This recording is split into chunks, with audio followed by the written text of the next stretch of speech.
Muy bien. Bueno, pues nada, buenos días a todos y muchas gracias por venir. Ya sabemos que el presencial nos cuesta a todos, pero yo creo que está bien ver las caras. Aunque, claro, como todos decimos lo mismo y hay tantos eventos, al final, aunque sea post-COVID y queramos vernos, pues creo que hay mucha inflación, ¿no? En todo caso, pues bienvenida también a los que estáis online, que yo creo que seréis unos cuantos también, que sepáis que se va a grabar la sesión y luego la colgaremos en nuestro canal de YouTube en AFI.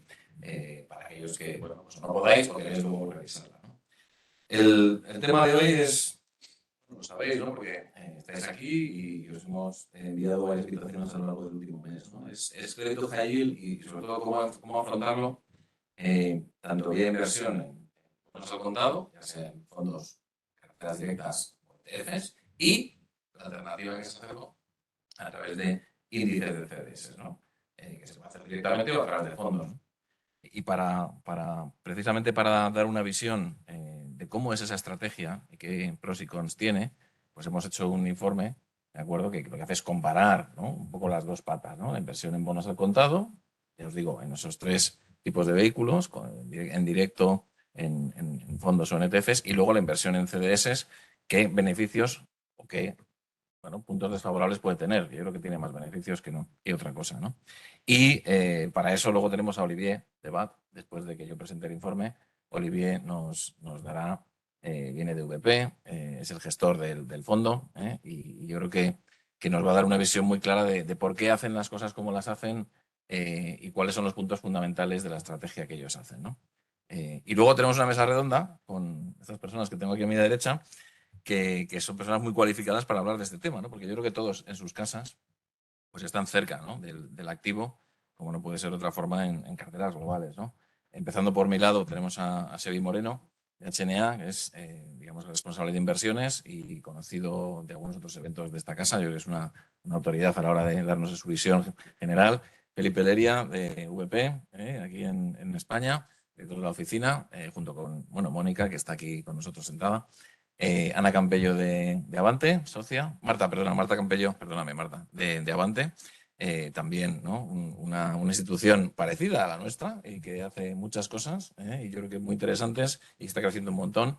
Y es un activo que lo están mirando seguro muchos gestores en sus carteras, ¿no? Luego Roberto Soltes, de Singular Bank, responsable de estrategia en Singular, ¿no? Con lo cual, yo creo que tenemos un programa entretenido, ¿vale? Y yo creo que vais a ver las sensibilidades de distintas personas que gestionan el activo o que recomiendan ese activo, ¿no?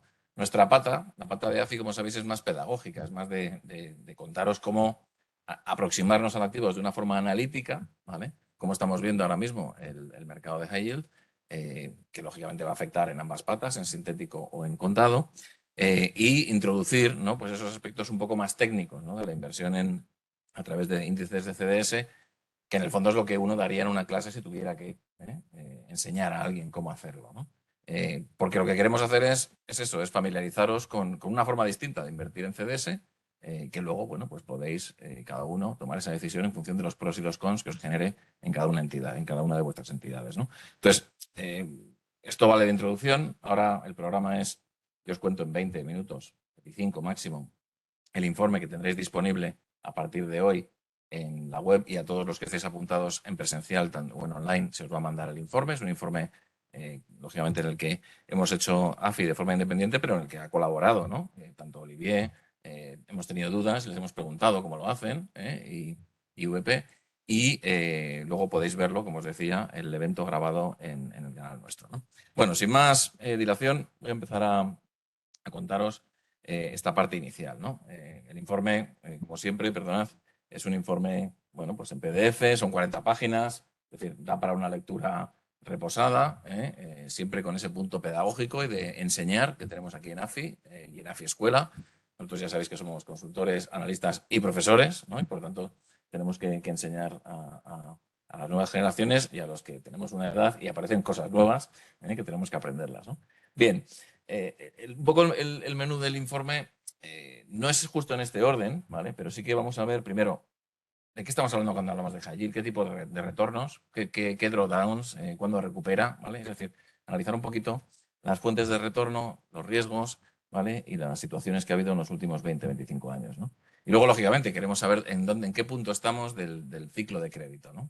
El ciclo de crédito entendido como la relación entre la macro, los defaults y los spreads de crédito, ¿no? Que es básicamente, digamos, el marco analítico en el que tenemos que hacerlo desde un enfoque top-down a la hora de pensar si es atractivo o no el activo en un momento determinado. Y luego ya, lógicamente, entramos, ¿no?, en los fundamentos de la inversión en CDS, muy sencillo, no voy a entrar aquí a dar una clase sobre credit default swaps, solo es un recordatorio, y los índices de CDS, que es una extensión de un credit default swap, pero digamos calculado en formato índice y con una diversificación sectorial, con un cupón, con un precio, es decir, es básicamente como un bono, es invertir en un índice, ¿no? Eso es lo que queremos transmitir, que es relativamente sencillo. Pero lógicamente hay que ver qué tipos de índices tenemos, cuál es la mecánica de inversión en las fuentes de retorno.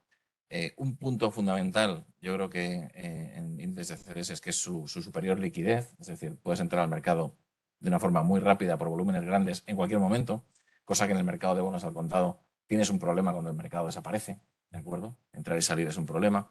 Y luego, hemos hecho una reflexión que solemos hacer siempre cuando comparamos un activo nuevo o un subactivo dentro de una estrategia, que es, mover un poco la coctelera de una asset allocation en renta fija y ver si mejora o no mejora, ¿no?, al resto de a otras composiciones de cartera, ¿no? Lógicamente hay miles de soluciones de asset allocation. Nosotros lo que intentamos es ponernos en extremos para ver si mejoran los ratios de Sharpe, las probabilidades de pérdida, la probabilidad de batir la inflación, el drawdown, etcétera, etcétera, ¿no? Y al final os dejo 4 conclusiones y luego Olivier os cuenta, en inglés será, la visión del gestor sobre su propio fondo, ¿no? Bien. Yo creo que todos sabemos, ¿no?, que cuando invertimos en renta fija, y sobre todo cuando hay un spread de crédito, ¿vale?, ya sea investment grade o high yield, hay dos componentes del retorno, ¿no? Y cuando uno mira los índices, en este caso son de ICE, ¿no?, los índices de Merrill Lynch, los antiguos de Merrill Lynch, ahora son de ICE, pues uno ve que tanto el spread de crédito como el tipo libre de riesgo, porque al final la TIR de un high yield tiene un componente doble, ¿no?, el tipo libre de riesgo y luego el spread de crédito, ¿de acuerdo? Pues los dos, digamos que han tenido vaivenes importantes, sobre todo la parte del spread de crédito, allá en el 2001-2002, en el 2008-2009, en el 21, ¿no? Pero que al final, cuando uno mira la rentabilidad histórica, pues es una rentabilidad, digamos, bastante elevada, ¿no? La suma de los dos componentes, estamos hablando que desde el año 96 estaríamos hablando del entorno de los 400%, ¿de acuerdo? Pues si lo anualizáis, nos vamos a CAGRs, pues del entorno del 7, más o menos, por ciento, ¿no? Lo cual es una combinación de riesgo bastante buena, ¿no? Pero yo creo que también es importante analizar los episodios de drawdown y cuándo se recupera, ¿no? Porque cuando uno mira los episodios de drawdown, pues pasamos por la crisis del año 98, ¿no?, el crack del fondo LTCM y la crisis asiática que hubo después. Bueno, pues fijaos que en aquel momento, destripando, ¿no?, los retornos tanto de investment grade eurodólar como de high yield eurodólar, por el doble componente tipo libre de riesgo y el spread de crédito, bueno, pues lo que vemos es que, lógicamente, en aquel momento, en lo que los spread de crédito subieron de forma importante, pues el high yield tuvo un comportamiento peor que el investment grade. Bueno, yo creo que esto es lógico en un momento de crisis de crédito, ¿no? En el .com tuvimos también un entorno en el que el high yield lo hizo peor. En el 2008 similar, y fue de hecho la peor crisis. Luego se recuperó muy rápido. Fijaos que en 2009 el high yield recuperó 50, 70%, muy rápido, ¿no? Con lo cual, si tú estabas invertido en 2007, te comiste 2008, pero luego recuperaste muy rápido el 2009 y 2010, digamos que en un entorno de 3 años hubo una recuperación muy importante, ¿no? Y luego los episodios de la última década, ¿no?, desde el 13 en adelante, han tenido más que ver con movimientos en los tipos libres de riesgo que no movimientos en los spread de crédito. Y por lo tanto, fijaros que en todos ellos, ¿de acuerdo?, pues el high yield lo ha hecho, yo diría que bastante mejor que el investment grade. Es decir, cuando tienes un shock de tipos de interés, no de tipos de crédito, el high yield lo hace muy bien porque tiene una protección superior ante esas subidas de tipos de interés, ¿no? Y fijaros que tanto en el taper tantrum como en el ciclo de subidas de la Fed, ya que el cuarto trimestre del 18, que fue muy malo, en la COVID, 19-20, bueno, pues digamos que las métricas y las rentabilidades del high yield han sido mejores. Y de hecho en el 22, fijaros que en el 22, tenéis aquí, ciclo de subidas de la Fed y el BCE, el daño ha sido muy superior en investment grade que en crédito, ¿vale? Los spread de crédito subieron inicialmente, en torno a los 200 puntos básicos, pero es que el daño principal fue por la subida de los tipos base, que afectó mucho más al investment grade por su mayor componente de duración, ¿vale? Tiene una duración mucho mayor. Eso lo podéis ver aquí, fijaros. aquí si graficamos los drawdowns, ¿no? Por componentes, fijaros que históricamente, hasta el año, bueno, digamos que hasta el año 2013 en adelante, esos grandes drawdowns en la línea azul significa que ha habido grandes crisis de crédito, grandes crisis de default, de mora. Y ahí sí que, lógicamente, el activo lo hace peor durante un tiempo que, por supuesto, el activo libre de riesgo, ¿no? Pero fijaos que desde el 2013 hasta ahora, esa línea roja, ¿de acuerdo? Es la que quizás ha provocado, ha tenido mucho más correlación con los episodios de pequeño drawdown en el mercado de high yield, porque han sido pequeños. Desde el 2013 en adelante, la verdad que ha sido un periodo dorado, ¿no? Para la inversión en high yield. Y de hecho, en el último episodio, fijaros que el componente de libre de riesgo, el componente de tipos de interés, ha sido el principal factor de drawdown. Los spreads apenas han penalizado al activo. De hecho, se ha asumido, perdón, se ha absorbido prácticamente todo el drawdown que tuvimos en el 22 por parte de los spreads y lo que queda es el daño que ha realizado la subida de los tipos de interés, ¿no? Lo cual, bueno, pues es muy significativo porque es la primera vez en los últimos 25 o 30 años en el que el high yield se ha habido más penalizado por los tipos que por el spread de crédito, ¿vale? Y eso es algo bastante relevante. Claro, la cuestión es, ¿y a partir de ahora qué, no? Bueno, esta primera parte solo era para introduciros cuáles son los riesgos que tenemos cuando invertimos en high yield. Ya lo sabemos, riesgo de tipo de interés, riesgo de crédito por la parte del spread, riesgo de subordinación, es decir, no es lo mismo estar en un senior secure loan que estás asegurado que estar en un high yield, ¿vale? Luego, digamos que eso lo tenemos claro y lo asumimos desde el punto de vista de la inversión, ¿no? Riesgo de amortización anticipada, es decir, en el momento que hay movimientos de TIR fuertes, muchos bonos high yield tienen opciones, ¿vale? Son non-call 3, non-call 5, non-call 7, y por lo tanto, bueno, cuando hay movimientos fuertes de tipos de interés, se producen extensiones de duración o reducciones de duración, que también introducen, ¿no? Pues movimientos en lo que son las TIRs efectivas y los retornos, ¿no? Y luego un riesgo de liquidez, que este es clave, ¿no? Porque en el momento en el que el mercado de high yield empieza a deteriorarse, no hay emisiones, el primario se evapora, bueno, pues los spreads de secundario suelen moverse muchísimo, ¿de acuerdo? Y hay un hundimiento de la liquidez que nos impide, ¿no? Tomar decisiones de entrar, salir, porque son muy costosas en términos de el precio al que podemos hacerlo en el mercado, ¿no? Bien, ¿cómo estamos en términos de duración? Fijaros, ahí en el gráfico que tenéis a la izquierda, la duración de un high yield euro pues, está en el entorno de los 3 años. En el high yield dólar algo más, en el torno de los 4,5, muy por debajo del investment grade, lógicamente, son empresas que emiten a plazos más pequeños, con lo cual el impacto de subidas de tipos de interés del año pasado se explica muy bien, ¿no? En este entorno, ¿no? Y luego los cupones de las emisiones, esto es muy relevante porque primero hace que muchos de los bonos actualmente coticen por debajo de la par, con lo cual si no hay default, ahí tengo una ganancia importante por el pool to par, aparte del cupón que estoy generando. Eso ya está en la TIR, ¿de acuerdo? Sabéis que la TIR, cuando yo devengo la TIR, tengo el pool to par y el cupón corrido. Bueno, pues que estemos con cupones muy bajos y que los tipos hayan subido tanto, significa que parto de una situación en la que el precio de los bonos al contado están por debajo de la par en general, ¿no? Y esto ofrece una cierta protección adicional, ¿no? Bien, luego tenemos la parte del riesgo de opcionalidad, ¿no? Sabéis que en bonos con opciones, ¿vale? La función precio TIR, aquí me vais a perdonar el toque teórico, la función precio TIR no es la normal en un bono, sino que cuando los tipos bajan mucho se produce la amortización anticipada y la amortización es a la par. Con lo cual, cuando hay una fuerte bajada de tipos de interés, ¿de acuerdo? La duración del bono high yield, que era 2-3 años, automáticamente se viene a cero, ¿de acuerdo? Y se produce la amortización. Y eso, bueno, pues lo que tiene son impactos sobre la TIR efectiva. Fijaros cómo en el momento en el que hay fuertes subidas de tipos de interés, lógicamente la convexidad del high yield se mueve de forma importante y esto, bueno, pues es un cierto problema cuando va en contra tuya, no cuando va a favor, ¿no? Con lo cual, yo creo que todos esos riesgos están bastante bien conocidos, ¿no? Y el riesgo de liquidez, este es muy relevante. Fijaros que ahí tenemos un perpetuo de Volkswagen y una senior de Telecom Italia. Y fijaros cómo el precio medio, que está en el eje de la izquierda, en ambos lados, bueno, pues fluctúa, pero fijaos como cuando hay fuertes caídas de precio, subidas de spreads en el año 16 o en el año 20 o en el año 22, el diferencial bid-ask, es decir, el coste de entrar y salir, se amplía de forma brutal. Y por lo tanto es muy difícil ir al mercado, vender o comprar si veo que es una oportunidad, porque no hay apenas liquidez, ¿vale? La liquidez se evapora. Y esto es un aspecto, como os decía antes, muy relevante, ¿no? Bien, en cuanto a ciclo de crédito, hemos visto los riesgos, hemos visto los episodios de drawdown. ¿Dónde estamos en ciclo de crédito? ¿Dónde creemos que estamos? En AFI. Esto es visión absolutamente AFI. Ya sabéis que esto es un clásico, yo no sé cuántas veces lo he puesto en mis clases desde el año 2000. Esto es de Citi, es un clásico del año 90 y tantos, ¿no? El ciclo de crédito. Ya sabemos que para invertir en crédito lo mejor es estar o cuando se está reduciendo la deuda, que más bien es de spreads muy altos, es el mejor momento, o cuando los beneficios crecen por encima de la deuda, ¿no? Con lo cual, bueno, pues tanto el crédito como la bolsa lo hace bien. Y luego cuando la deuda empieza a crecer por encima de los beneficios, ojo, el inversor en bonos es el primero que se echa para atrás, los spreads empiezan a moverse, la bolsa sigue subiendo y luego llega el momento en el que, bueno, explota la burbuja o si queréis entramos en la parte del ciclo negativa donde tanto crédito como equities pues se hunden, ¿no?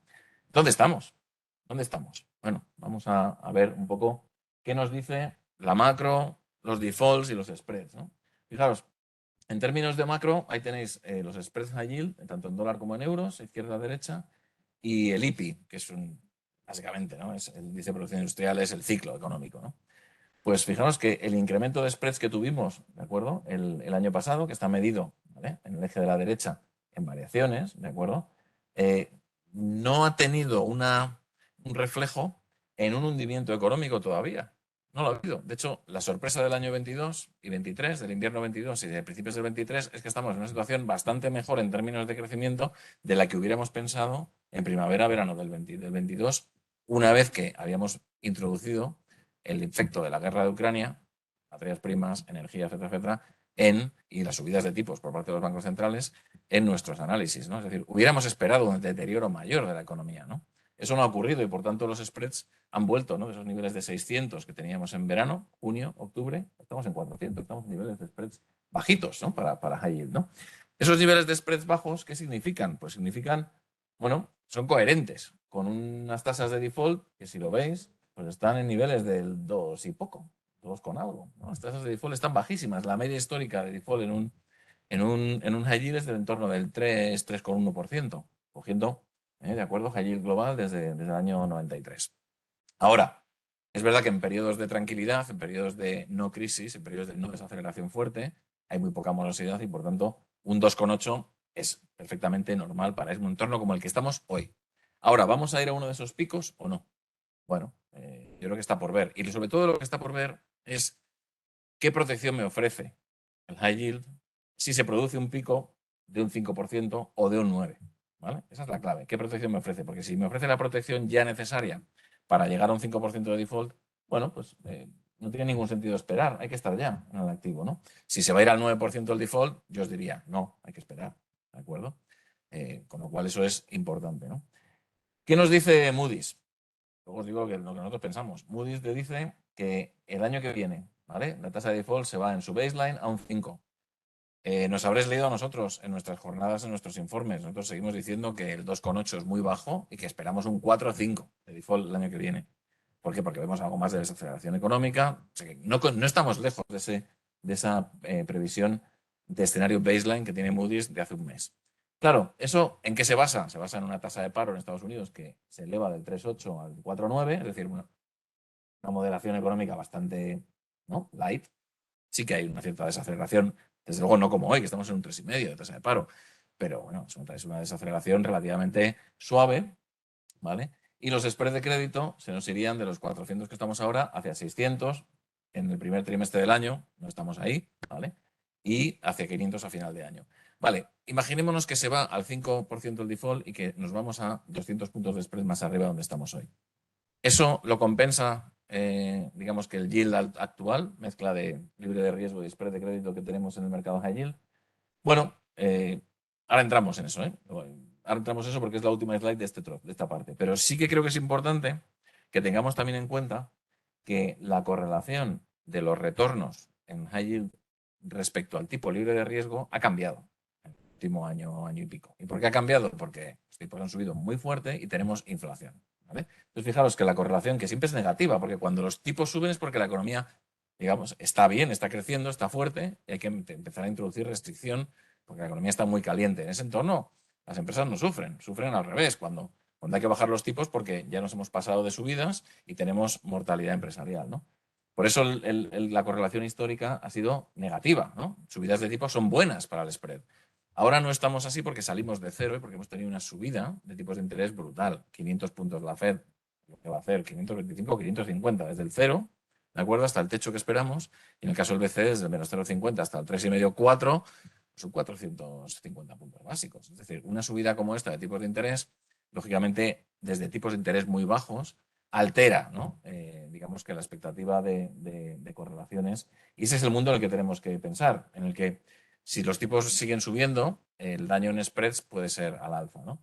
Pero la cuestión es si hay protección o no, ¿vale? Esta me la voy a saltar, la habéis visto en algún informe nuestro, y lo que viene a decir es que los escenarios de inflación que hoy cotizan los swaps de inflación todavía son incómodos para un banco central, lo cual el Banco Central puede seguir subiendo. Es decir, el mercado tiene un 3,5, 4 para el BCE, nosotros tenemos un 3,5, a lo mejor lo vamos a tener que mover al 4, yo os lo preanuncio aquí, porque vista la inflación de ayer en Francia y en España, la de Alemania que saldrá hoy y la del área euro, y lo que esperamos, ¿no?, es que la inflación cueste bajarla a niveles del objetivo, pues los tipos del 4 son necesarios. Y en Estados Unidos ese mundo de desinflación indolora que cotizábamos entre octubre y enero ha saltado por los aires al ver que la economía está fuerte y la inflación es elevada. Entonces, asumamos que va a haber algo más de tipo de interés al alza, que eso penaliza a los spreads de crédito y que el ciclo va a ir algo peor. Vale, 200 puntos básicos de spread, que es un poco lo que nosotros esperamos, 600, ¿vale? Que haya en algún momento de este año.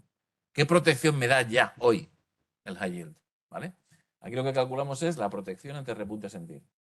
Estamos en torno a los 200, 200 y pico puntos básicos. ¿Cómo lo calculamos? Es un punto muerto directamente. Es decir, yo devengo una TIR X, tengo una duración modificada de X%, el cociente es cuánto puede subir la TIR antes de perder lo que gano por la propia TIR. Es decir, que si se va a un escenario de un 5% de default, es una desaceleración, no una recesión fuerte, y además tenemos digamos que la certeza de que va a haber una correlación positiva, se va a mantener entre subidas de tipos y spread de crédito, es un escenario que muchos diríais, hay que estar fuera de high yield. Dices, no, fuera de high yield si se fuera la expectativa de subida a 400, 500. Si se va a 200, no pierdo. Estoy ahí, ¿de acuerdo? Es decir, y yo creo que cuando alguien invierte en high yield puede ser o muy oportunista o puede invertir de medio y largo plazo. Yo creo que aquí, en este activo, estar invertido en 3, 4, 5 años es la forma de hacerlo, ¿no? Luego, por supuesto, si se van los spreads a 1000 puntos, hay que entrar, porque la historia nos dice que en 1000 puntos básicos, ¿no?, el recorrido es positivo, ¿no? Con lo cual, los riesgos son los que son, sabemos cómo se mueve el activo, el ciclo de crédito no es favorable, pero no es desfavorable, ¿de acuerdo? Porque es un ciclo de crédito contenido, ¿de acuerdo? En nuestra opinión, y por lo tanto, bueno, pues el momento no es malo, ¿vale? Ahora, ya sé cómo se hace con bonos, cómo se hace con CDS, ¿vale? Sabéis lo que todo es un CDS, ¿no? Es decir, al final, si yo me quiero comprar un bono de Volkswagen, ¿no?, a 5 años, puedo hacerlo directamente. Voy y me compro el bono y voy a ver si lo encuentro por la cantidad que quiero. Y si el mercado está complicado, a ver si puedo hacerlo. O me compro un bono alemán, tipo libre de riesgo, y vendo un CDS, digamos, que directamente es estar largo, ¿vale?, en el spread de crédito del emisor. Sintéticamente estoy replicando, ¿vale?, el bono. Esto es un CDS, digamos, de forma sintética y de forma sencilla. Hombre, lógicamente hay que tener en cuenta que hay una estructura de pagos. Es decir, el vendedor de CDS, que es el que está asumiendo el riesgo, el que está cobrando una prima por asumir el riesgo de invertir en el emisor, ¿de acuerdo?, recibe o paga un pago upfront en función de la diferencia, ¿de acuerdo?, entre el spread estándar que cotiza el CDS y el spread que está cotizando, ¿de acuerdo?, en el mercado en cada momento. Hay un pequeño ajuste upfront. Pero luego es un pago de un cupón, ¿de acuerdo?, en términos de spread, periódico. Y si hubiera un evento de default, pues lógicamente se produce la liquidación del default en función de la tasa de recuperación que se produzca en ese momento, ¿no? Es decir, es un instrumento muy estándar, ¿de acuerdo? En el caso de la liquidación ante default, no voy a entrar, o tenéis en el informe todo muy detallado, ¿no? Vale, eso es un CDS single name, ¿no?, lo que se llama un CDS de un emisor. Pero luego tengo índices. ¿Y los índices qué son? Son nada más que tengo 75 CDS de compañías europeas en high yield. Bueno, pues voy a crear un índice que estén representadas todas las compañías, 1 partido por 75, es decir, un 0,13% de cada CDS representa a ese emisor en el índice, ¿de acuerdo? Y tengo un índice como un índice de bonos, exactamente igual, ¿vale? Eso se llama el European Crossover y me representa el mercado high yield. Luego tengo el iTraxx Euro Investment Grade o el Main, que me representa el mercado de Investment Grade. Y lo mismo para Estados Unidos. Tengo el CDX Investment Grade y el CDX High Yield, ¿de acuerdo? Y todos tienen, bueno, entre 75, 100, 125 nombres. ¿De acuerdo? Bien. ¿Me permite diversificar? Sí, tengo 125 nombres, perdona. Tengo 125 nombres y, además, lo que tengo es una diversificación sectorial importante. Mirad, ya sé que en los índices de crédito tengo cientos de bonos y tengo un montón de sectores. Además, puedo elegir entre distintos bonos a distintos plazos. Aquí puedo elegir entre índices de CDS a distintos plazos, ¿de acuerdo? Porque tengo una curva de índices de CDS. Desde el año hasta el 5 es lo más líquido. Pocas veces se va al largo. Y luego, fijaos la diversificación sectorial, que es muy parecida en Estados Unidos y Europa, pero con sus diferencias. Con lo cual, si yo, por ejemplo, quiero tener una cartera en la que replique el índice global de high yield, que en un 85% es dólar y euro, y lo quiero hacer vía bonos, pues tendré que estar comprando y vendiendo bonos, comprando bonos de determinados emisores, con este riesgo, con esta liquidez, etcétera. O directamente lo que hago es, hago posiciones en índices de CDS y en función de si quiero más o menos de un sector o más o menos de una geografía, pondero el número de contratos de CDS, de índices de CDS que yo vaya a comprar en el mercado, ¿no? Vale. ¿Cuál es la mecánica de inversión? No es complicada, es sencilla. Veréis. Lo mismo, si quiero estar largo de riesgo de crédito, vendo protección, ¿no? Es como hacíamos antes en el bono en un CDS es sencillo. Y recibo un cupón fijo. Estoy vendiendo protección, estoy asumiendo el default, ¿vale? Con lo cual recibo un cupón que me compensa de asumir ese default. Pero sobre una cesta de CDS, sobre un índice. Si quiero estar corto de riesgo de crédito, es muy fácil. Es decir, me pongo a comprar protección y pago un cupón fijo. Estoy pagando por estar corto. Es decir, algo que en bonos es muy difícil hacer. No sé, o sea, hacer un corto de un bono de high yield es muy, muy complicado venderlo en descubierto, ¿no? Con lo cual, en CDS sí que puedo estar corto o largo, ¿no? Por supuesto, es mucho más sencillo lo que es el vender protección y estar largo de riesgo de crédito. Vale. Y un índice de CDS, cuando son un montón de CDS, que cada uno tiene un peso, se mueve su spread, ¿de acuerdo? Y reflejamos toda la información de esos índices en un único índice que tiene un precio, ¿vale? Ese es el precio del CDX High Yield, ¿vale? De lo que sería el índice de CDS de High Yield americano. Fijaros que, bueno, pues se mueve de forma inversa a su spread, lógicamente, en este caso, su spread. Porque aquí, ¿de acuerdo? No tenemos en cuenta la TIR completa, sino que lo que nos importa es el spread. Estamos pagando por un spread y estamos cobrando por un spread, ¿vale? No tenemos esa parte del tipo libre de riesgo. Estamos apostando solo a la parte del spread, aunque lógicamente el índice tiene un cupón corrido, ¿vale? Ahora lo veréis. Vamos a poner un ejemplo, ¿vale? Está mucho más desarrollado el informe y no tengo todo el tiempo para explayarme, porque tenemos una agenda importante, ¿no? Si yo opero en el CDX High Yield, ¿de acuerdo? Tengo que ver la serie actual, porque tienen rollover cada 6 meses, ¿de acuerdo? Y quiero ver cuál es la ganancia o pérdida de haber comprado, digamos, el 30 del 12 y haber vendido el 21 del 2, ¿de acuerdo? Y yo lo que voy a estar es comprando riesgo de crédito, con lo cual voy a vender el índice, ¿vale? Comprar riesgo de crédito, estar largo en riesgo de crédito es vender el índice de CDS. Vendo un nominal de 1.000.000, ¿de acuerdo? El 31 del 12 y el precio del índice está en 5,56 y el spread son 485 pipos. Vale. Como el cupón del índice son 500 puntos básicos, claro, si yo estoy cobrando, ¿no? 485, pero pagando 485 y estoy recibiendo 500, pues tengo que hacer un pequeño ajuste upfront, ¿vale? Es como en un asset swap. Hay un pequeño ajuste upfront, ¿de acuerdo? Por la diferencia entre el precio del bono, en este caso el cupón del índice, y digamos, el swap que está siempre en el nominal, ¿no? Entonces, ese pequeño upfront tiene que ver con la diferencia entre los precios del índice y la par, ¿vale? Multiplicado por el nominal. Tendría que pagar 5.600 upfront, ¿de acuerdo? Pero es que además hay un cupón corrido, ¿no? Yo cuando entro en ese índice es como un bono, hay un cupón corrido, lo tengo que pagar también. Ese cupón corrido se calcula en función del cupón del índice, que son 500 puntos básicos, en este caso, ¿vale? Por la diferencia de fechas, ¿de acuerdo? Entre el momento en el que voy a operar. Son 1.200 y pico euros más. Es decir, que tengo una situación de partida en la que tengo que desembolsar 6.800. ¿De acuerdo? Tiene un pequeño carry negativo. ¿Por qué? Porque el cupón del índice está por encima del spread de mercado. Si fuera al revés, tendría un carry positivo. ¿De acuerdo? Generalmente. Segundo, cierro la operación de venta. ¿Vale? Mark to market. El spread se va de los 485 a los 467. Ha caído. Yo estaba largo en spread. Estaba vendiendo protección. tengo que haber ganado. ¿Cómo calculo la ganancia? El índice se ha ido a 101,24, lo compré en 100,67, con lo cual tengo una ganancia de 12.400 dólares y además por el cupón corrido durante ese periodo, ¿vale? Tengo también, digamos que una evolución de 8.611. Con lo cual, al final, recibiré un pago al cerrar la operación de 21.000 euros, que lo tengo que comparar con los 6.800 que tenía de inicio negativos. Con lo cual, al final, el índice me va a dar una rentabilidad de un 1,40 sobre el nominal, ¿de acuerdo? Del cual viene un 0,68 porque ha caído el spread y el resto por el cupón corrido hasta la fecha. Es igual que, es muy parecido a un bono. Entonces, la dinámica no es complicada. Ahora, tienes que ir contra cámara de compensación, etcétera, etcétera. Hacerlo de forma directa a cada uno de vosotros no es fácil. Tienes que tener acceso a las cámaras de compensación, etcétera. Esto hay que hacerlo de forma, digamos, a través de un vehículo que ya lo haga, para que sea eficiente. ¿De acuerdo? Y eso es importante, ¿no? Cuando hay un default en medio, es decir, yo compro aquí y vendo aquí y hay un default en medio, claro, el default significa que se cae un componente del índice. Entonces tengo que ajustar mi posición, ¿de acuerdo? Por ese componente y esperarme a la subasta de recuperación para ver cuánto, ¿no?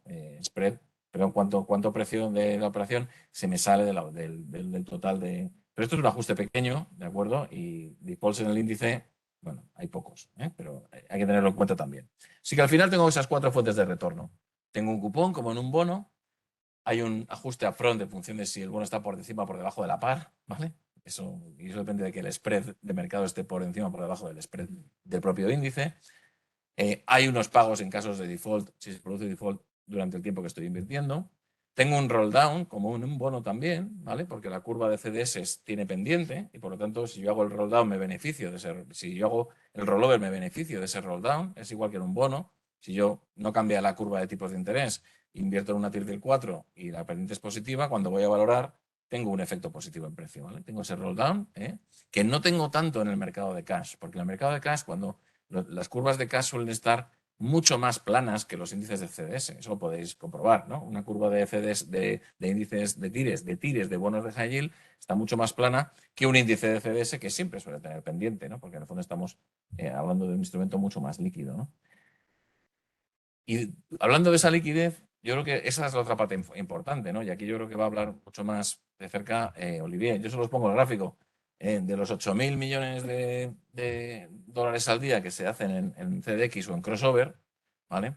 O los 20.000 en los picos cuando hay mucho lío en mercado, en bonos contados al revés. Cuando hay lío en mercado no se negocia nada.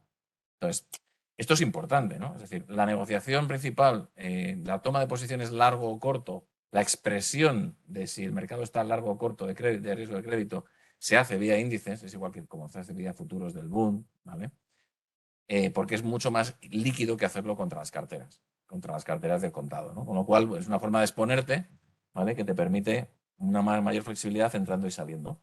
Sobre todo cuando ocurre esto, sobre todo cuando hay una crisis como la del 2008 o, por ejemplo, el COVID en el 19, que es cuando el spread del el contado se va muy por encima del spread del CDS. Cuando la base se hace negativa, ¿vale? La base entre el CDS y el bono al contado, ¿vale? Básicamente siempre existe y suele ser positiva, pero hay momentos en que la base se hace súper negativa. Y es cuando el mercado suelta el papel, ¿vale? Hay una crisis y todo el mundo quiere vender los bonos al mismo tiempo, los precios y las tires se amplían muchísimo y por lo tanto tenemos un problema para ir al mercado. Aquí la liquidez aumenta en los índices de CDS porque todo el mundo lo quiere hacer y lo hace vía CDS, con lo cual hay mucha más operativa, ¿no? Y esto es importante para poder expresar la opinión del gestor, poderse cubrir o poderse poner largo en esos momentos vía este tipo de índices. La última reflexión, ¿de acuerdo? Y acabamos es, ¿qué ocurre si metemos esto en nuestros asset allocation en renta fija? ¿Vale? Entonces vamos a partir de unas rentabilidades esperadas y unas volatilidades que están en línea con las rentabilidades esperadas, las rentabilidades que tenemos hoy, las TIRES, ¿vale? Y también con la expectativa de movimiento en el futuro. Son las de AFI, no son las de nadie más. Y bueno, pues veis que tenemos rentabilidades pues, relativamente positivas, pero todavía bajas y del entorno del 7%, 6%, 7% en high yield, etcétera, etcétera. En índices de CDS menos. ¿Por qué? Porque el componente de tipo libre de riesgo no lo tenemos. Acordaos, estamos solo jugando al spread. Podemos meter el tipo libre de riesgo teniendo una cartera de bonos debajo. Es decir, bonos debajo más índices de CDS, consigo lo mismo que estar en bonos de contado, ¿no? Bien, ¿qué correlaciones Sabéis que para hacer una asset allocation tenemos que tener una matriz de correlaciones. Sí que se ve que los índices de CDS, bueno, diversifican en términos, ¿vale? Algo, no mucho, ¿eh? Estamos hablando del mismo activo, salvo quitando la parte de duración de tipo de interés. Hay una pequeña diversificación. Y si hacemos cambios sobre una cartera inicial que tiene, fijaros, un 10% en high yield euro y un 5% en high yield dólar de bonos de contado, y quitamos el high yield euro y metemos índices de CDS euro, ¿vale? O quitamos el high yield dólar de contado y metemos índices de CDS dólar, bueno, pues al final vamos a ver qué ocurre, ¿no? Y fijaros que son tres carteras muy sencillas, es quitamos uno, metemos otro, ¿vale? En un entorno en el que los tipos ya han subido, en un entorno en el que la penalización de la duración no debería ser mucho mayor en adelante, ¿no? Vale, pues lo que tenemos es, bueno, una cierta mejora, ¿vale? En los ratios de Sharpe, sobre todo en las opciones 2 y 4, ¿de acuerdo? Y tenemos también una reducción, si queréis, de los parámetros de riesgo, ¿no? El tail bar, que es el bar de la cola del bar, es decir, yo calculo el bar 95 y luego el peor escenario dentro de ese 95% es menor y la máxima pérdida también se reduce algo, ¿no?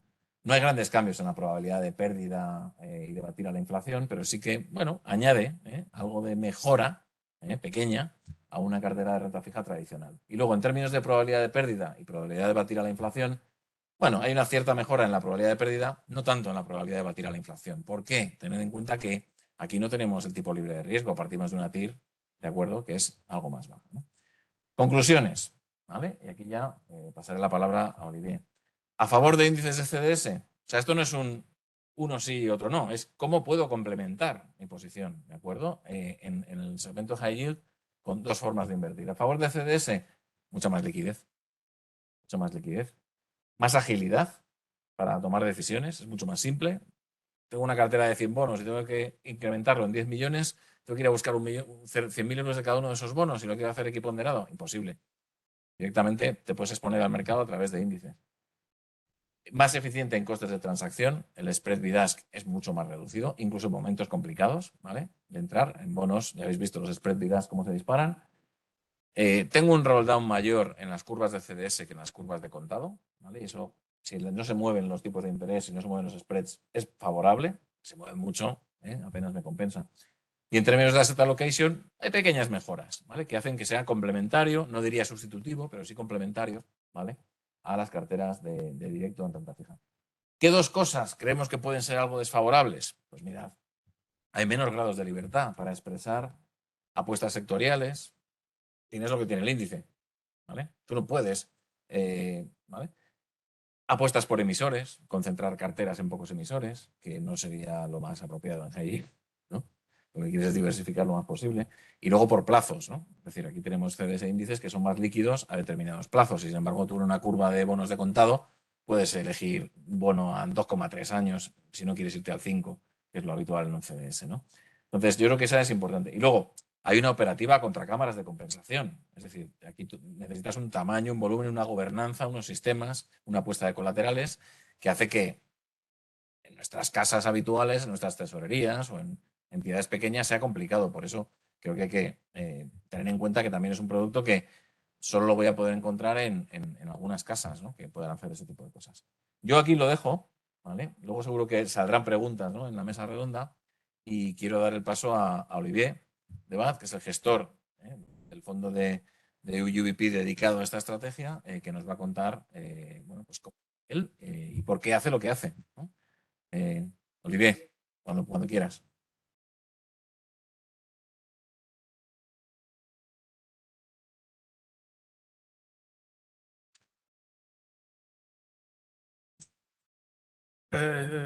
Thank you, Jose Manuel. Thank you all for being here. In the next presentation, I will explain. I will not really talk about high yield and high yield CDS. I will talk about liquidity, and I think that's the main message and the main reason why we've been using high yield CDS. Indices is that our clients, when we launched the product now more than 12 years ago, they say, okay, we want to get back. That was in 2010. So we started presenting this product in 2009. So we were just after basically the credit crisis. And where they say, okay, we are ready to get back into high yield, but we want liquidity in our portfolio. And we were using those high yield CDS indices and those indices in more flexible, diversified credit portfolio. And we say, how we have this instrument that we use every day that is super liquid, and then you can get back into high yield with this focus on liquidity. And I think with we had years where central banks were pouring money into the system, and we think this is over. I mean, there's one thing that you can get from the past with COVID and the past few years is that central banks are putting money out of the system, so there's probably less liquidity now in financial markets. So having liquid instrument is even more important. I will highlight that with one example that has nothing to do with high yield. That's what happened with the gilt last year. So you have gilt, and that's 10-year gilt and 10-year treasury. I mean, they've been moving, they are very correlated. I mean, you see they move really in line. And then you have this mini budget crisis. And then we all realized that the pension fund in the UK were 3x leveraged. They had to face margin calls, and they could not, and they had issue liquidating and facing those margin calls. So there was a liquidity crunch on top of this story about the project of the UK government to spend more money and increasing the deficit. There was a liquidity crunch at that time, and that shows you that liquidity is not just a nice have, it's a must have, because it has impact in terms of the return that you get in your portfolio. So it does not mean that in a broader allocation, investor cannot have some allocation to less liquid assets, meaning private equity, private debt. That's fine, but then the part that is liquid should be really, really liquid and not just half liquid or liquid from time to time. Liquidity is definitely key, and the regulators are definitely looking at that dimension in terms of with even more with more and more scrutiny in our industry. So the topic today will be liquidity, will be about optimizing an exposure to fixed income. You will see CDS indices. What's nice now is that they have a yield pickup opposed to bonds. And at the end of the day, it's a tool for risk management and it's a tool for downside protection. We see liquidity is important. Why? Well, it's an efficient. You have efficient market when you have a liquid instrument. You have efficient market. When you have efficient market, you can take more rational decision. So the CDS indices, as explained by Jose Manuel, they are derivative. They are derivative in credit. So you have high yield, you have investment grade. I think it's very simple way to think about those indices is to look at what is done elsewhere in the market. You have in the rate and in the equity segment, let's start with equity, you have derivatives that are standardized, cleared. That's the future that you get on the S&P 500. That's the future that you get on the Eurostock 50. They are plain vanilla derivative. They are super liquid and they are all clear. Same, you look at the rate market where you have future on the bond, you have future on the US treasuries, cleared, super liquid, you can be long and short, and that's what you use for rate. Well, in the credit market, those CDS indices are the exact equivalent. They are standardized, they are cleared, you have no counterparty risk, you can be long and short, and they are your super liquid instrument in that field. So the CDS indices, and especially its indices and not single name. Single name is a different story when you look at it from a liquidity angle. So we're really talking about indices where there are your S&P futures for the credit market, whether it's high yield or in investment grade. Very plain vanilla from that perspective. They are fully cleared. So Jose Manuel stole that slide for me, but I think it's a very good slide anyway, and I will show it again. What does it mean to be liquid? Well, that's the green bar. When that's those data, they were made from by Bank of America, and they look at the liquidity in bonds, in single name, and in indices, high yield and investment grade. So it's really the European credit market, and you see that CDS indices, 80% of the volume are done with those indices. The green bars include both investment grade and high yield. That's very important, but you see that, I mean, bonds, make it 15-20% of the liquidity is done with bonds only. There's a reason to that, and it's quite intuitive, is that you have a lot of investors, pension fund, insurance company, they will buy the bonds on the primary market and sit on those bonds and just buy and hold them. So there's less turnover in that market for that reason. That's the picture historically. Now we will focus on high yield.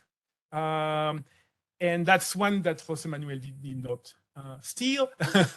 That's the volume for the European high yield and the US high yield CDS indices. That's pretty much the same chart, but more dynamically. You see that on average, the high yield CDS indices, they trade between 5 and 10 billion a day each. So that's make it 10 for both of them.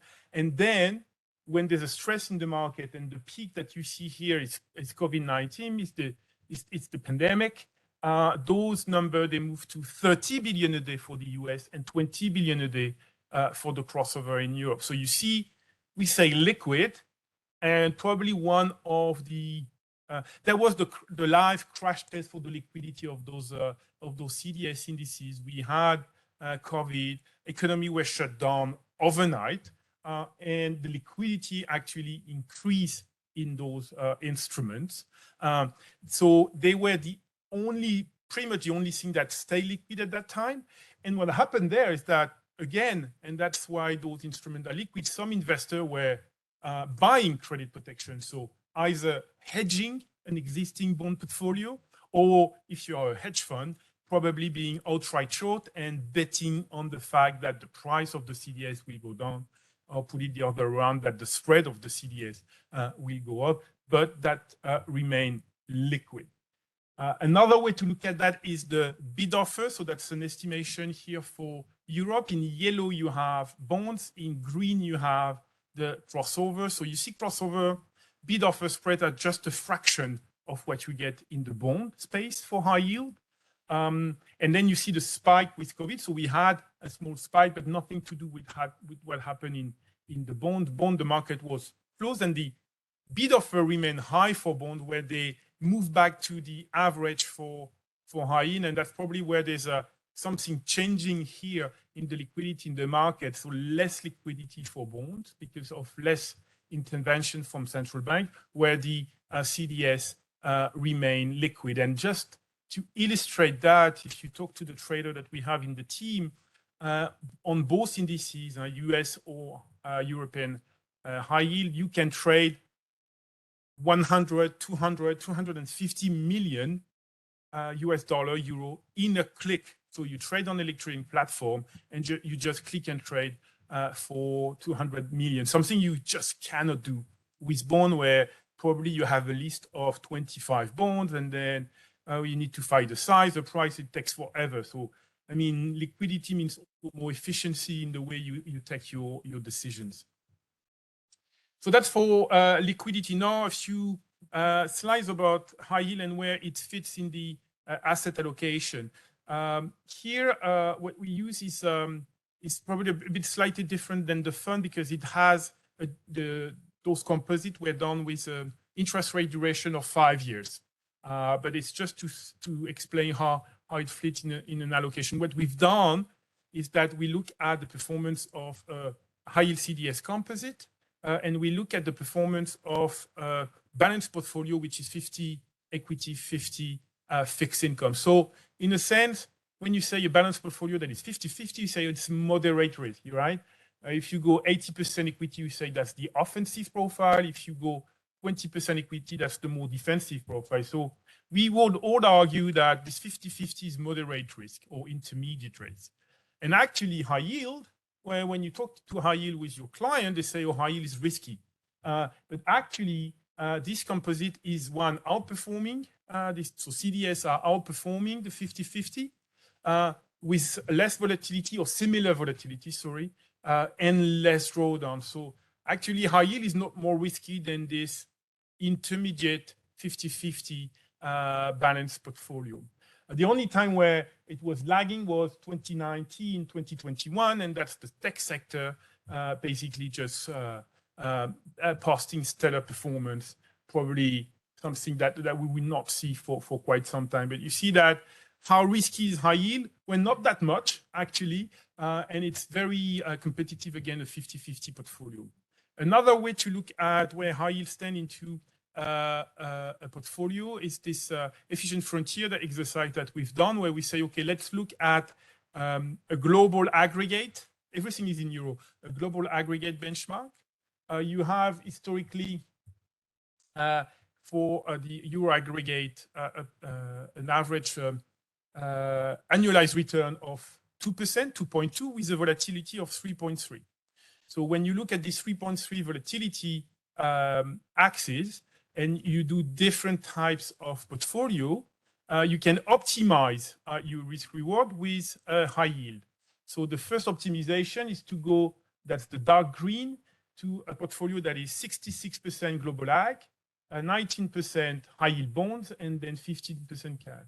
And then you can optimize that one step further, where you have 50% global ag, 26% double B bonds, so double B bonds doing better than just high yield bonds, and 24% of cash. Or you can optimize that further with 23% of global ag, 35% of high yield with duration this time, and 42% of cash. What it tells you is that where you have probably in a portfolio quite counterintuitive, 20% of cash-like product, doesn't mean to be in real cash, but cash-like, and then 20-25% high yield, and double B is doing better than just high yield, and then CDS doing better than bonds. So also another way to look at the asset class, but you see also the high yield CDS are the green dots here, and the liquidity, the efficiency is improving your efficient frontier.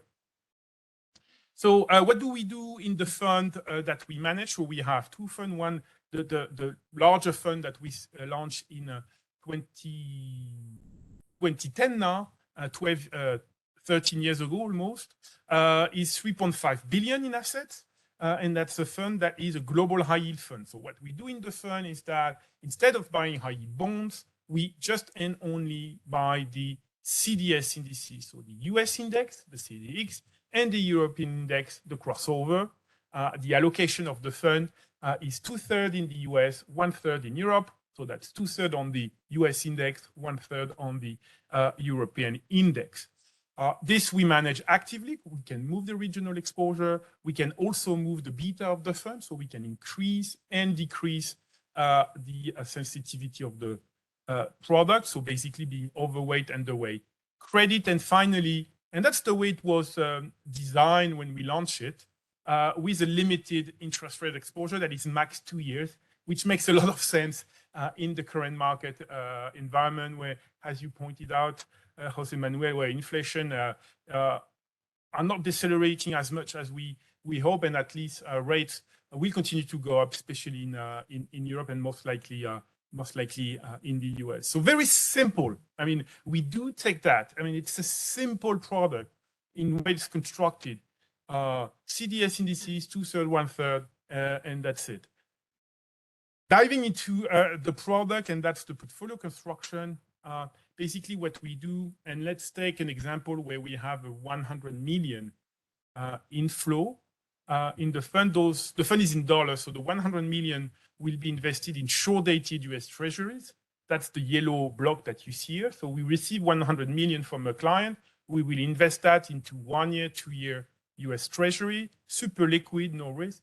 And then we will sell credit protection, 67 million on the US index, 33 million on the European index, which means that we are long the US high yield market and we are long the European high yield market. So we get a coupon and we are exposed to the mark-to-market value of the high yield market. Those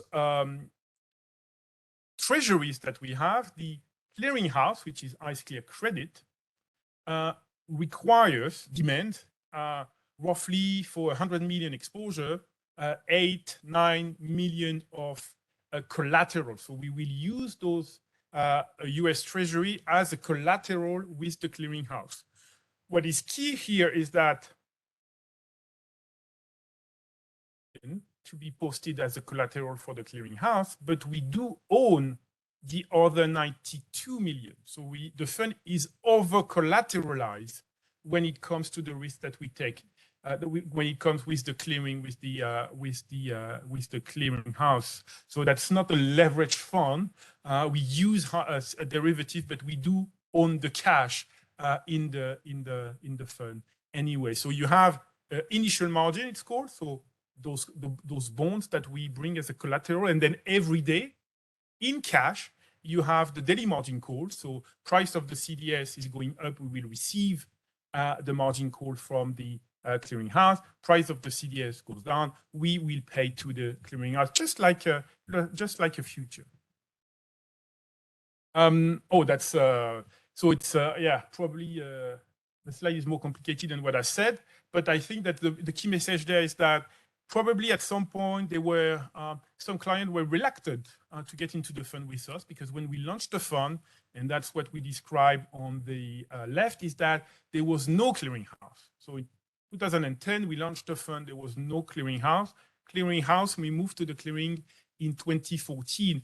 And then at that time, we had to do ourselves the margin call with the different clearing broker. So we were facing Goldman, BNP, and every day we had to do the cash, which was, let's face it, quite a huge task and a potential for errors. It's definitely that. Clearinghouse has made a life much easier, because now you have this very standardized process where you have the clearinghouse in the middle and you don't face the clearing broker. So there's no counterparty risk in the fund. And that's the same setup that you would get for futures.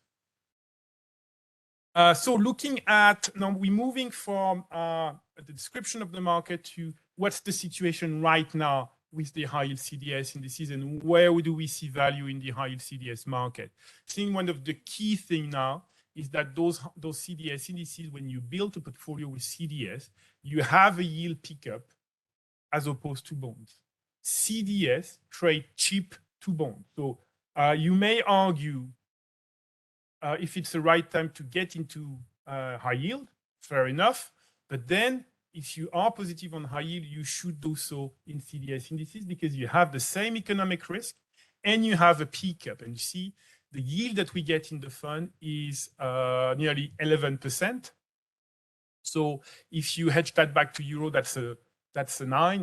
The cost of hedging is roughly 2. So you're getting 9 in euro for an exposure to high yield. When you compare that to bonds, and we compare that to two types of strategy that you have on your radar for sure: the short-dated high yield strategy and the normal high yield strategy, where they all have a yield that is lower. What is interesting is that when you look at short-dated and global high yield bonds, they have the same yield. And that's what we were describing earlier, is that in the that José Manuel explained, in the bond market, the curves are flat, so you don't get any roll down. And you see that here, because whether you buy a 2-year bond or a 4-year bond, you get the same yield, no roll down in the bond market. So you have a yield pickup. What does it mean that you have a yield? Well, it's nice because you have better income, but I think it's also good to look at it from a drawdown mitigation point of view, because moving to CDS means also that you have more drawdown mitigation. And that's the example, and that's the simulation that we did. So the starting point is to look at the equity market, because it's probably the way the market has been moving. We say, okay, let's say that the equity market is moving down another 15%. So you have a sell-off in the equity market of 15%, which is back to the lows that we've seen previously last year. Equity and high yield, or high yield, has a beta of 0.5. So when equity is moving down 15, high yield is moving down 7.5. So you have a drawdown of 7.5% on your high yield allocation. those bonds, high yield, have a sensitivity, spread duration of 4.1%, which means that when you have a loss of 7.5, it means that spread increase 180. So the starting point for the fund, number one in green, is that you have a yield of 10.9. But then, so you have a yield of 10.9, you have a drawdown of 7.5. Okay, fine. But then you yield after the sell-off, after the drawdown, is now 12.7, which means that within 12 months, you have a performance of 5.2%. So yes, you have a drawdown, but because you have this very high carry and very high yield, then within 12 months, it's a 5% performance. If you look at the bonds, where the starting point is lower in terms of income and yield, which means that for the same drawdown, where actually your 12 months PNL is just 3%. So you see that moving to CDS, there's this liquidity angle, but because now you have a yield peak up, it means that your drawdown or your risk of a drawdown are lower and your potential for recovery is quicker.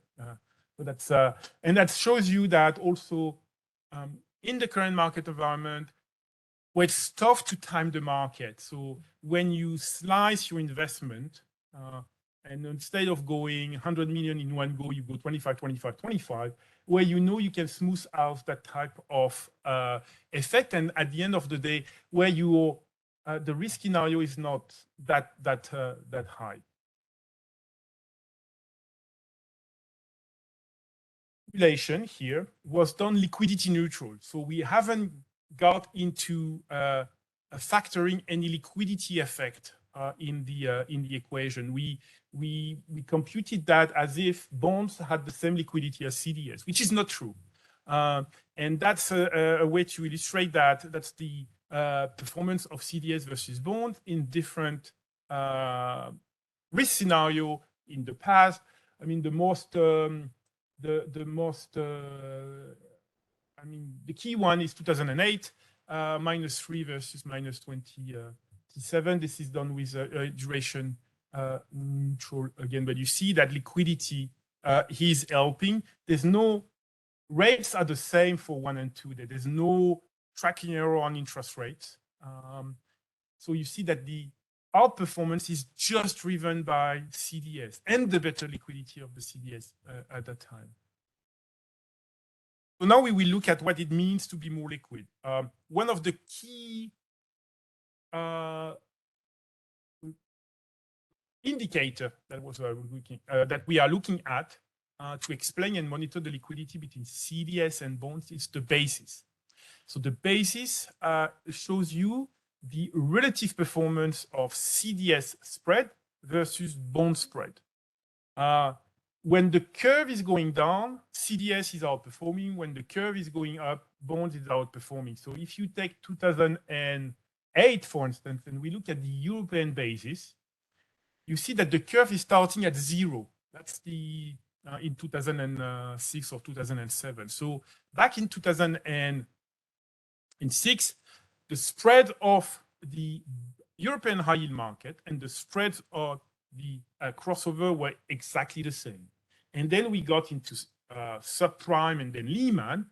And when the basis is -1,000, it means that the spread of the bonds is increasing at a higher pace than the spread of the CDS. So spreads are moving up. The high yield has negative performance.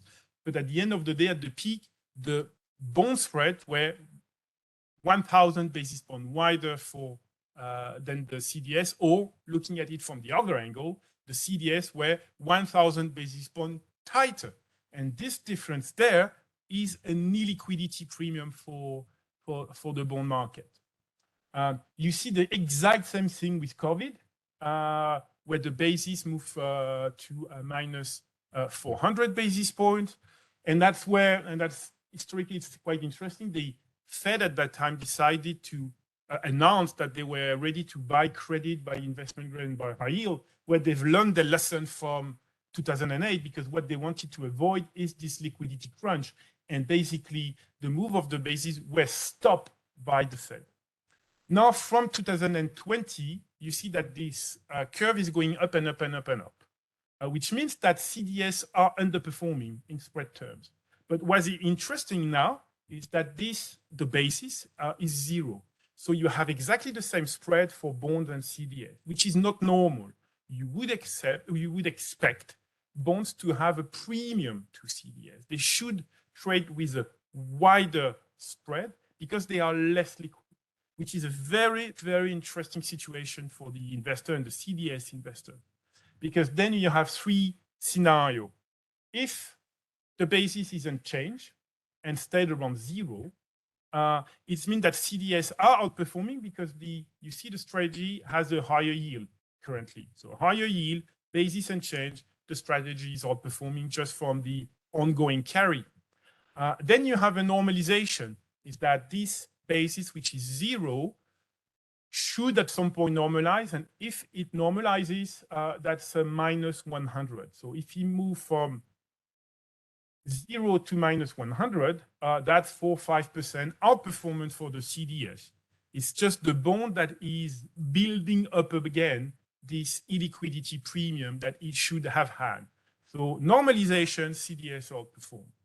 And then you have a third scenario that I call market dislocation, and that's typically what we've seen with COVID or Lehman. We're not hoping for that, but that's the black swan, basically, where then the CDS outperform because at some point you have outflows, you have a shock, you have outflow from the bond fund, the market, the asset class become completely liquid and CDS outperform again.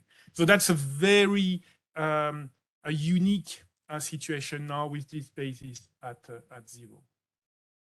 Last but not least, we look at the SCR from a solvency approach. So we look at the fund, UBAM Global High Yield, the SCR is 33, with a yield pickup when a 5-year bond portfolio that is in blue has a SCR that is slightly lower, which is interesting, is that adjusted for the yield, actually, you are more remunerated with the fund, thanks to this yield pickup. Also, you have a slightly higher cost for the CDS indices. So I will leave the floor for the round table, but you see there's liquidity in high yield CDS indices.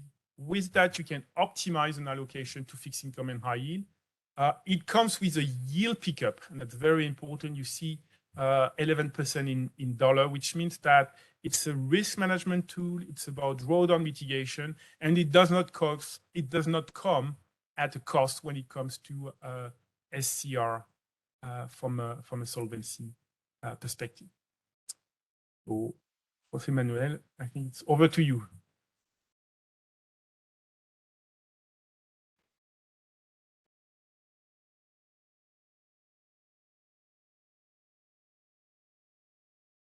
Muchísimas gracias, Olivier.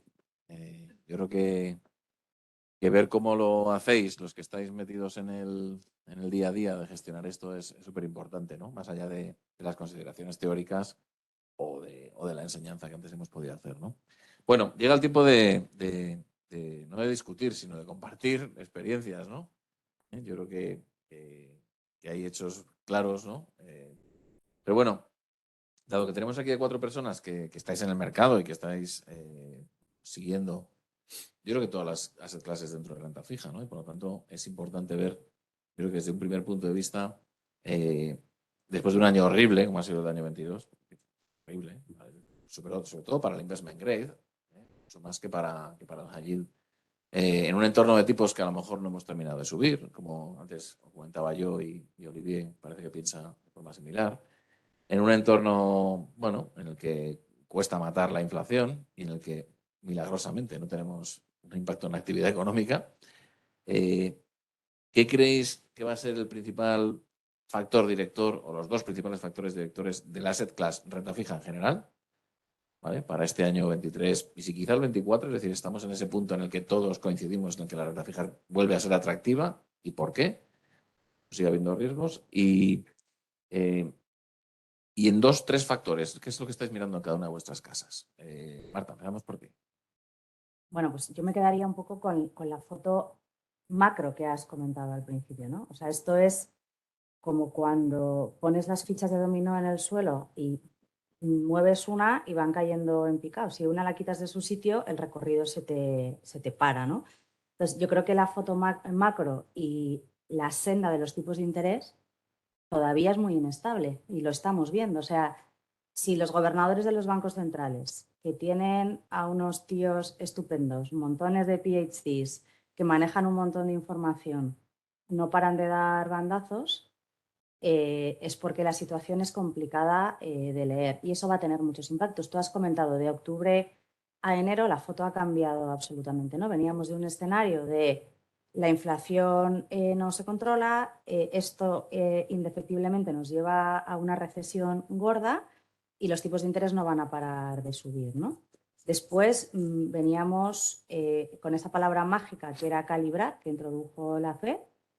Cambia el año, hablamos de desinflación, pero luego miras los datos macro y ves que la inflación todavía es bastante pertinaz, sobre todo en eso que llaman core inflation, ¿no? Porque ya pues mucho tema del COVID se ha ido limpiando, de las disrupciones de las cadenas de suministro, el shock energético. O sea, evidentemente hay partes de la economía que ya están mostrando cierta desaceleración, pero hay todavía muchas partes de la parte core de la inflación que no paran de subir. O sea, en Europa los alimentos no paran de subir, en Estados Unidos el shelter que llaman, que le preocupa mucho a la FED, no para de subir, los salarios siguen subiendo y el consumidor está súper fuerte. Entonces, aquí hay un tema que tiene que ver con qué decalaje llega a la economía la subida de los tipos de interés, ¿no? Entonces, todos estamos de acuerdo en que hay un cierto decalaje. ¿Cuánto?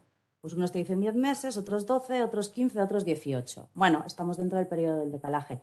Pero yo creo que ese es el quid de la cuestión, ¿no? Y lo estamos viendo también un poco en las percepciones que tiene el mercado respecto al terminal rate, que no paran de cambiar. O sea, en lo que llevamos de año, ya no me voy a olvidar el año pasado, hemos pasado del 4,6 al 4,9 al 5,25 y ahora ya hay algunos, como tú comentabas antes, que lo ven en el 5,5 o en el 6, porque aquí hay opiniones para todos los gustos. Y en Europa exactamente igual. O sea, estábamos hablando del 3, 3,25, 3,5, puede ser el 4. Entonces, claro, que sea 100 puntos básicos más o menos, después de ya la subida tan brutal que hemos tenido, pues te cambia mucho la foto. Entonces yo creo que la foto macro todavía sigue siendo el factor de mayor sensibilidad para el mercado de renta fija.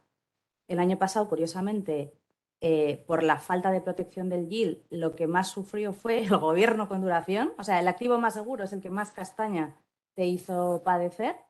Y este año lo hemos visto. O sea, una bajada brutal de las tires en enero y una subida muy fuerte de las tires en el mes de febrero, que cuadra un poco más con esa nueva foto macro, ¿no? Entonces, evidentemente el efecto base es muchísimo más atractivo porque hemos pasado, sobre todo en Europa, de tipos negativos a tipos donde ya es que la liquidez dentro de un mes te va a remunerar casi el 3%.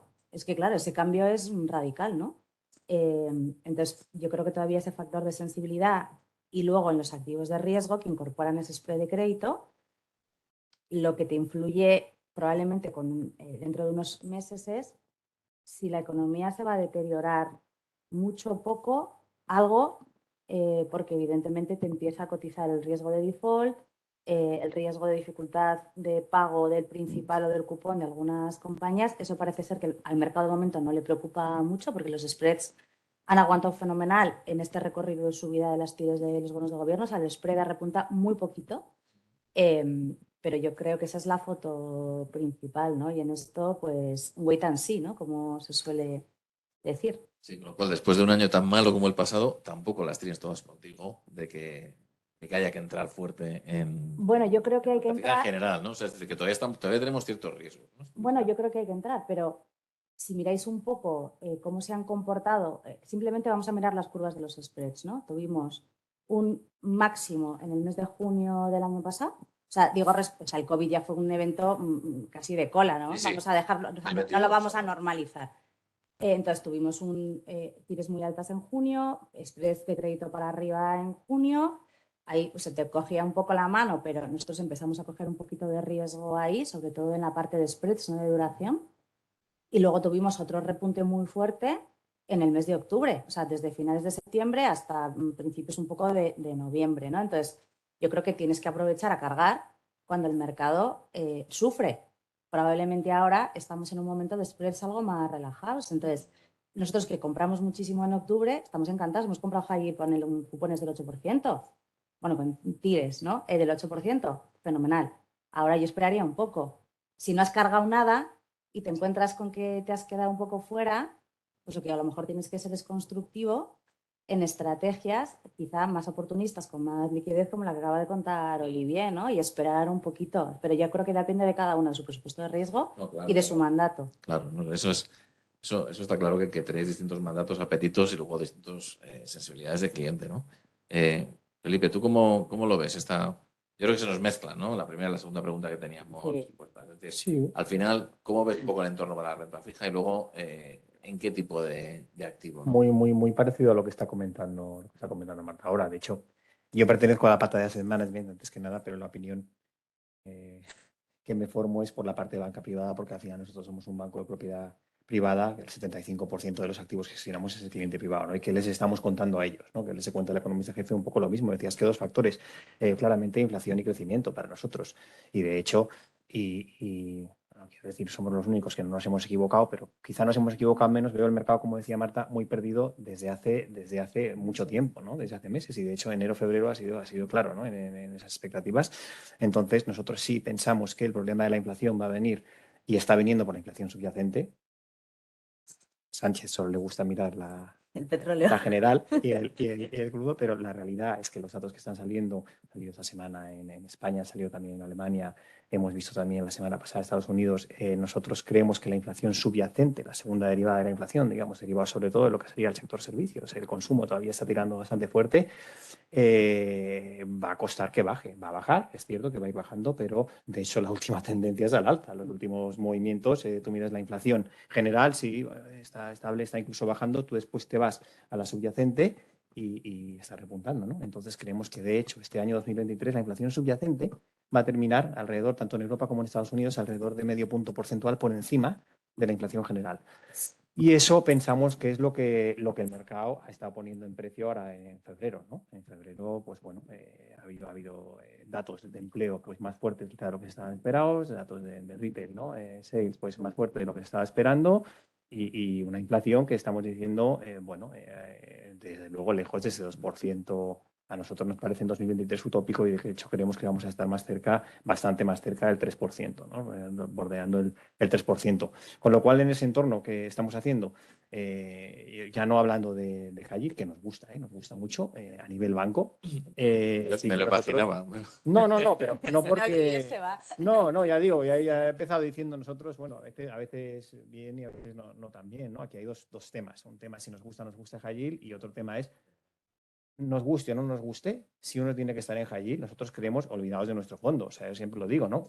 Yo como inversor estaría en una estrategia, si me la puedo construir solo, pues a lo mejor me la hacía construir solo, pero no entrar a través de índice CDS, no veo el upside de entrar en contado. No lo veo. Tú antes comentabas, ya entraremos luego en eso, ¿no? Pero bueno, no veo el upside. Pero estando en mercado, ¿qué recomendamos a nuestros clientes? Hombre, desde luego duraciones cortas, medias. Nosotros no estamos haciendo nada más 5 años, no estamos preparados para tomar posiciones en deuda soberana. De hecho, en la cartera famosa 50-50 que comentaba Oli antes, nosotros donde más tenemos infraponderación es en deuda gobierno. De hecho, estamos como un 20% infraponderados ahí. Para que te hagas una idea, es lo que más tendríamos en un escenario neutral, es lo que menos tenemos y hasta que el 10 años en Estados Unidos no esté, creemos nosotros, en más cerca del 4,5% que del 4%, las curvas es que ahora están invertidas, las curvas, ¿no? Hasta que no esté más cerca del 4,5% no vamos a coger algo más de duración ahí. Y en Europa estamos pensando el 3,25 para coger algo de duración, estamos en el 2 largos, 2,70 me parece. Bueno, pero de momento gobierno no. Y sí que nos gusta mucho el crédito y dentro del crédito pues nos gusta, creemos que hay más upside en el high yield. Has comentado, bueno, pueden haber sustos, sí, pueden haber sustos, pero ¿qué es lo que ha pasado? Y te traigo los datos de year to date, a un año, a 3 años. Tú miras el high yield dentro de los activos de renta fija. El que hubiera estado invertido en high yield, ya, y 3 años datos, esto es a cierre de ayer, con lo cual ya te está cogiendo 2020, o sea, justo periodo, te coges el castañazo de COVID, ¿no? Que básicamente marzo del 2020, pues ya te estás cogiendo. En el year to date, high yield iba un 2,4%. Y estoy cogiendo BofA Merrill Lynch, no estoy cogiendo fondos ni nada, estoy cogiendo índices de mercado. Tú coges el mismo del Corpo, IG, lleva un 0,8% este año. tú haces la observación a un año, menos 6,7 en high yield, menos 6,7, ahora a un año. O sea, que nos quiten lo bailado, cualquiera que hubiera estado invertido solo en high yield, compáralo con lo que quieras. Menos 6,7, cogiendo lo peor de marzo de 2020. Corpo allí, por no poner equity, ¿no? pero menos 10. Y ahora tú coges 3 años y el high yield estarías hoy 3 años, incluyendo pues, todo esto que ha habido, ¿no? Incluyendo el año pasado, anus horribilis y tal, menos 1,2%. Menos 1,2%.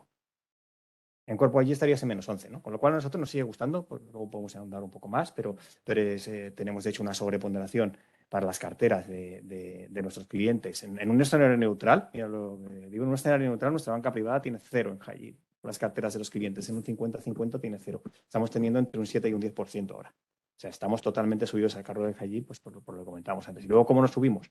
Pues ya hablaremos, ¿no? CDS, pero digo, ahí está la primero y lo segundo, un tema de crecimiento.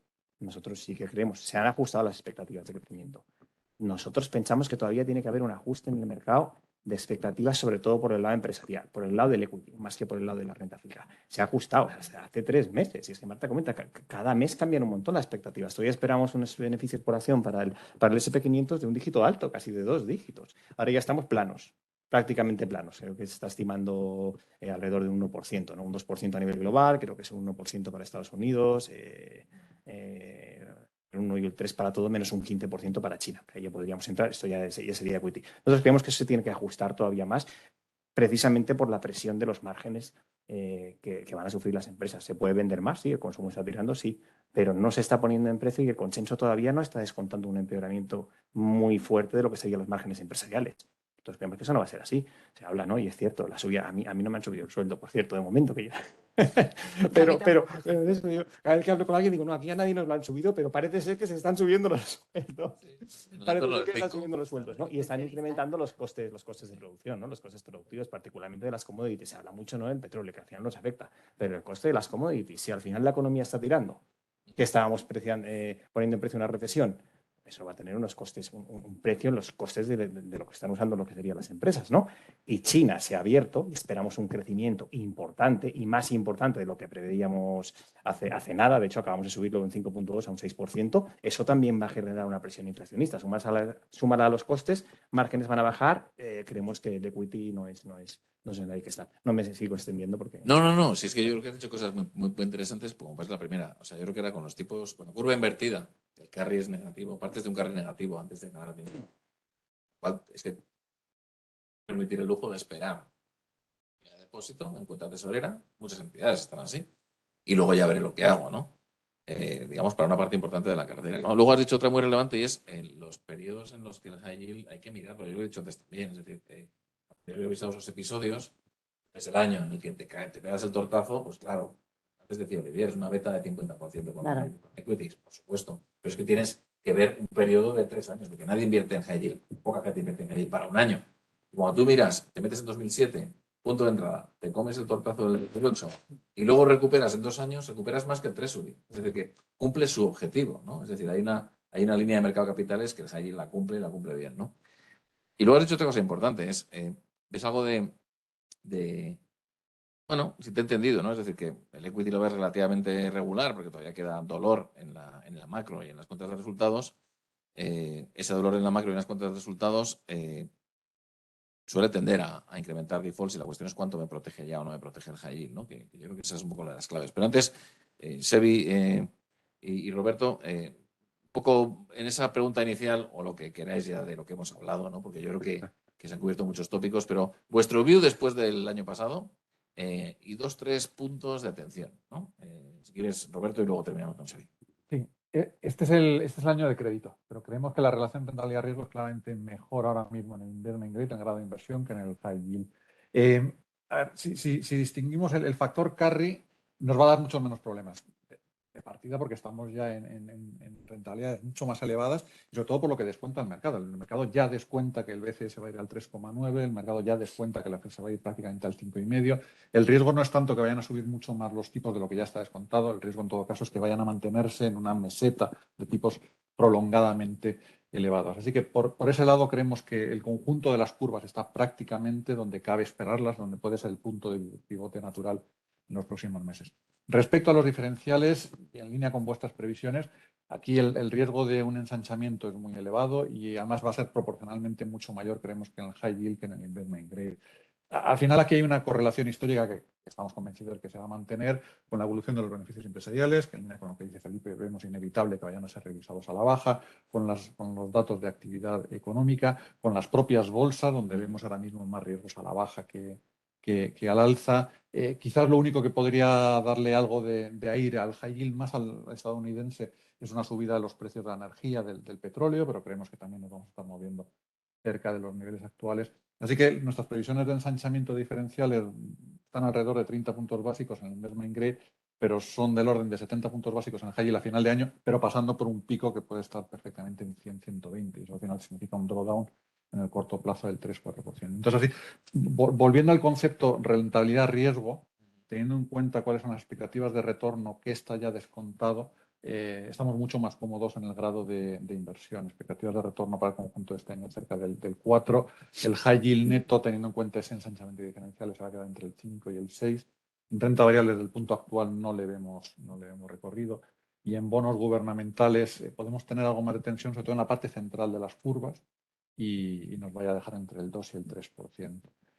Así que ahora mismo estamos claramente infraponderados en renta variable, pero en la apuesta estamos tomando en el crédito, sobre todo en el grado de inversión. Por el momento en plazos todavía cortos, pero estamos ya muy cerca de un punto en que podemos alargar algo la pena. O sea, que estáis viendo como 130 pipos de subida de spread high yield, que está por debajo del nivel de protección que comentábamos antes, ¿no? Es decir, que en el fondo un 6% respecto a un 4%. Vale. Xavi. Yo ya. ¿Qué va? Sí, además es que estamos viendo que cada uno tenemos una. Y... Solo te quedas a veces de acuerdo, porque si Yo estoy completamente de acuerdo con todos y desacuerdo con todos. Se lo imaginaba, o sea que por ello. No, pues de hecho, bueno, tocando un poco el tema que estamos hablando, ¿no? Crédito, high yield y demás, de los dos componentes, clarísimamente la parte de tipos ya se ha hablado más que ampliamente. Lo único que aquí, como compañía mutua, compañía de seguros, claro, al final tienes un pasivo también por un lado, ¿no? Que tienes que cubrir, y con este incremento de tipos clarísimamente invita a un incremento de duraciones, sí o sí. Es decir, independientemente, hay que aprovecharlo. Es decir, históricamente las compañías de seguro barra mutuas hemos sido compradores de deuda. Llevábamos mucho tiempo comprando crédito porque no había donde rascar tipos y hemos estado incrementando el crédito, y por lo tanto ahora pues, la deuda te da esa posibilidad, pues incrementas deuda.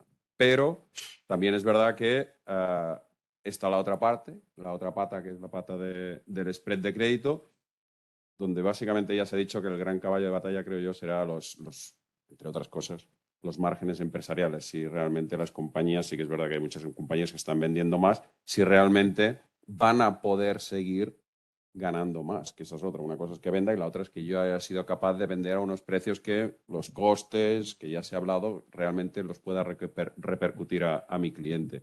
Y eso es lo que va a marcar el spread de crédito. Y para jugar eso,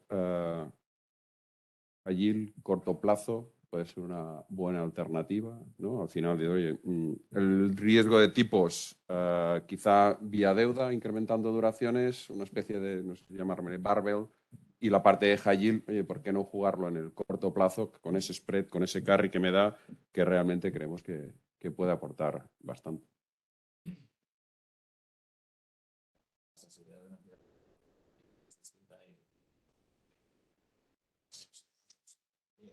Y medio en el 30 o 5 si pico, para cubrir mucho.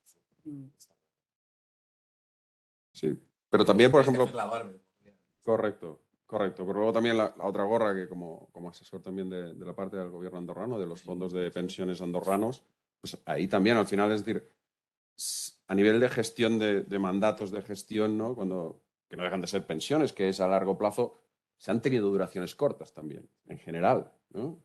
Vamos a seguir con duraciones cortas, ¿no? Puede que sí, a lo mejor cortas, pero quizá no tanto, ¿no? Y puede que realmente ahora que los spreads, y lo hemos estado hablando aquí, han invitado realmente a empezar a coger algo más de riesgo. ¿Es el momento o no? Pues no lo sé, pero mejor que hace un tiempo, seguro. Por lo tanto, oye, poco a poco ser ese, ¿no? Decisiones en frío, no en caliente, decir, bueno, ¿cómo queremos llegar ese asset allocation a largo plazo? para ir incrementando el riesgo a medida que el mercado dé oportunidades. Una última cosa en relación a esto, porque yo creo que el punto clave está en hasta qué punto veo dolor en el ciclo actual. Es decir, si es un dolor de 200 puntos básicos, Roberto, yo me quedo tranquilamente en high yield.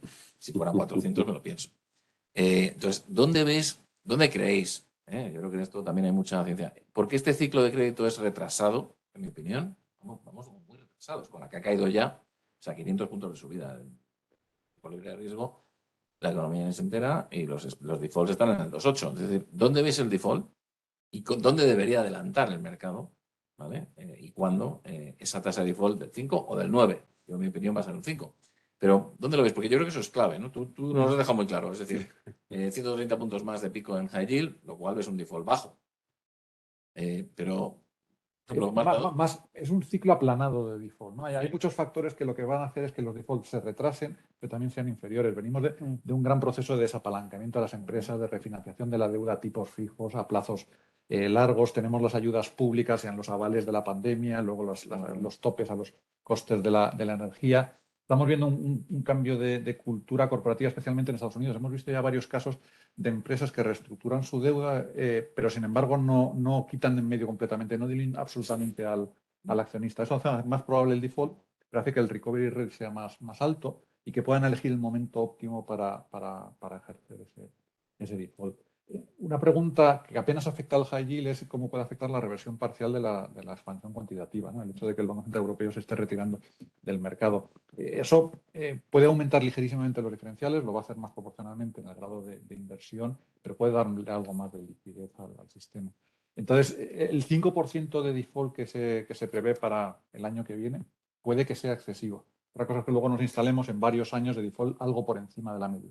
sea un ciclo más largo, ¿no? Marta, ¿cómo lo veis? Pues mira, a mí... Yo creo que esa es la clave para el posicionamiento. A mí, o sea, hay dos cosas que me preocupan en este escenario. Una, el enorme consenso que hay. O sea, es que es brutal, es que todo el mundo piensa lo mismo. El mercado luego piensa otra cosa, ¿no?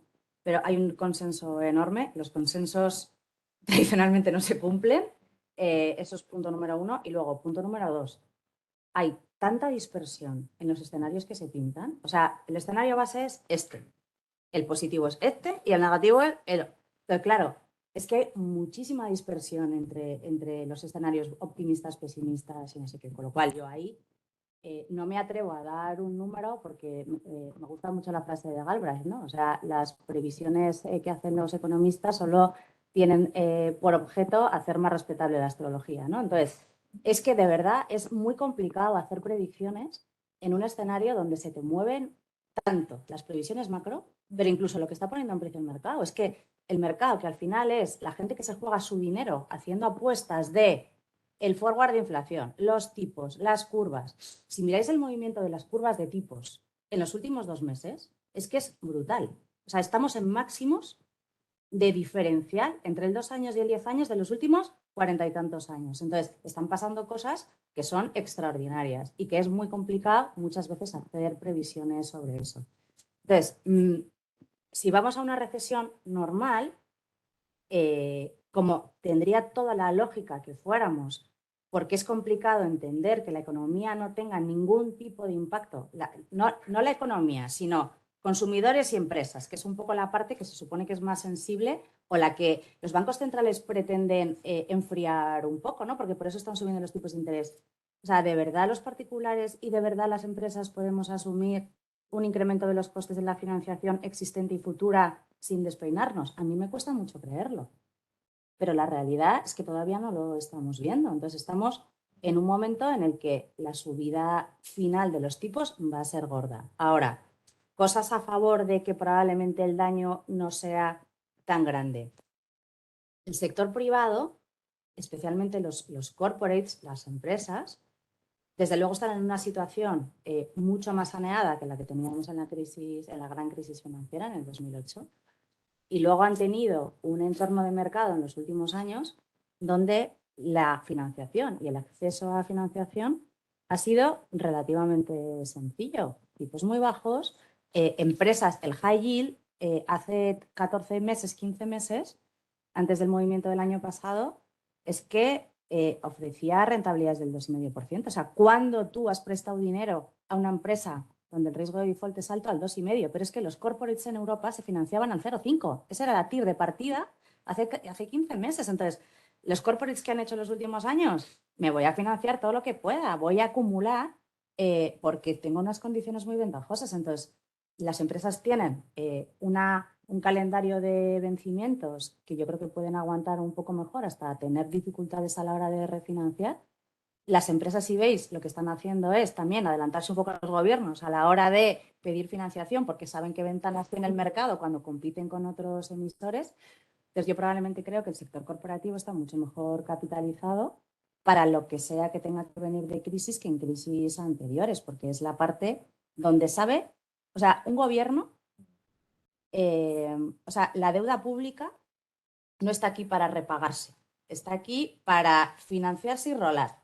La deuda privada, viene tu acreedor y te dice, y es que tal día vencía mi deuda, dame el principal y me das mi cuponcito. Entonces, las empresas saben perfectamente que el riesgo de no poder refinanciar y de no pagar los cupones, en algunos casos se las lleva por delante. Entonces, yo creo que estamos en un ciclo mucho más saneado, pero donde sería muy raro pensar que no vamos a ver ningún tipo de estrés en ningún tipo de compañía, en ningún tipo de sector. Entonces, pienso que eso, un poco en línea con lo que tú decías, tendría sentido que viéramos algún tipo de repunte de esos spreads, ¿no?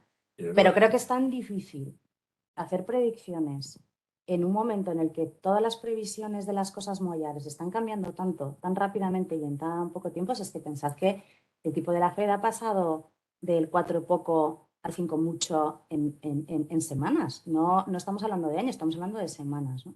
Y lo que decía antes Felipe con la inflación, pues es que yo creo que es muy importante. O sea, creo que puede ser un enorme jarro de agua fría si empiezan a pasar los meses y seguimos viendo que no se produce un poco. O sea, pensad que hace 4 o 5 meses, en octubre, y de hecho, bueno, a principios de este año todavía, o sea, si te miras las previsiones de inflación de algunos grandes bancos de inversión, o sea, muchos veían la inflación en Estados Unidos entre el 2 y el 3%, cayendo en picado. Claro, y si eso no pasa, Pues sí, yo creo que precisamente uno de vuestros temores es la duración de este ciclo de subidas y cuánto tiempo, qué coste económico tiene matar la inflación. by the way, Porque eso lo que te puede hacer es que sea un ciclo en el que las empresas aguantan hoy, pero el muro de vencimientos, que no está en un año, está en 2. Con lo cual, si esto dura 2 años y los márgenes, ya con una demanda cayendo, son imposibles de mantener, pues lógicamente puedes tener más, ¿no? Yo creo que por eso el momento es muy bonito y hay que mirarlo también a medio plazo. Entonces, yo no sé, Felipe, si tenéis un punto en el que decís, si pasa esto, ojo, porque yo coincido contigo en parte en que, digamos, ahora mismo en un escenario normal, ¿vale? Tiene sentido seguir esta. Sobre todo si es en índices o no es con índices, ¿no? Porque yo creo que eso es una pregunta importante para hoy, ¿no? Pero la cuestión es, ¿dónde está el punto de dolor y qué serían las dos cosas que dirías? Oye, mira, hay que cambiar. Pero curiosamente este año lo que se da, muchas veces preguntan, ¿no? ¿Cuál es el principal riesgo que ves a la economía y el principal viento de cara y viento de cola? Entonces creemos que este año, curioso, pero el viento de cara y el viento de cola más importante que hay para los activos de riesgo es la inflación. Curiosamente, dependiendo de dónde vaya a caer, y ya estamos mirando nosotros lo que sería la subyacente, va a ser un viento de cola o va a ser un viento de cara. Y ahora es donde nosotros estamos todos un poco a la duda, ¿no? Yo estoy bastante con lo que ha dicho Roberto y con lo que ha dicho Marta. Nosotros pensamos, primero, estamos en Cayil, por supuesto, he dicho 0,7, pero en Corpo IG tenemos un 13% de la cartera, tenemos el doble. Normalmente tendríamos un 15, estamos algo infraponderados, yo me refiero a nivel banco en general, lo que le recomendamos a nuestros clientes, pero es donde vemos valor y donde vemos valor también duraciones medias. Nosotros estamos en el 5 años, en el punto de pivote, creo que comentaba antes, es donde más valor vemos. Y luego me gusta mucho lo que ha comentado Marta de la curva 210, soy un súper fan del tema de algunas cosas muy concretas, es que antes de ayer marcaba 98 puntos básicos. O sea, es que pero, entonces, básicamente, históricamente, lo que ha ocurrido es que en un 98%, esto lo he mirado de esos últimos 45 años, de los casos en los que la curva ha tenido esa pendiente negativa, lo que ha ocurrido es que ha habido una recesión, hablo del caso estadounidense ahora, ha habido una recesión técnica, o sea, 2 trimestres consecutivos, en un periodo de tiempo que va entre el momento cero en que se ha producido esa inversión, se ha empezado a marcar negativo, y los 2 años siguientes. Marcó negativo justo ahora hace un año. justo ahora hace un año y no ha habido recesión. Y de hecho es más, estamos cambiando de pensar que va a haber recesión, yo creo que ya nadie piensa que va a haber recesión.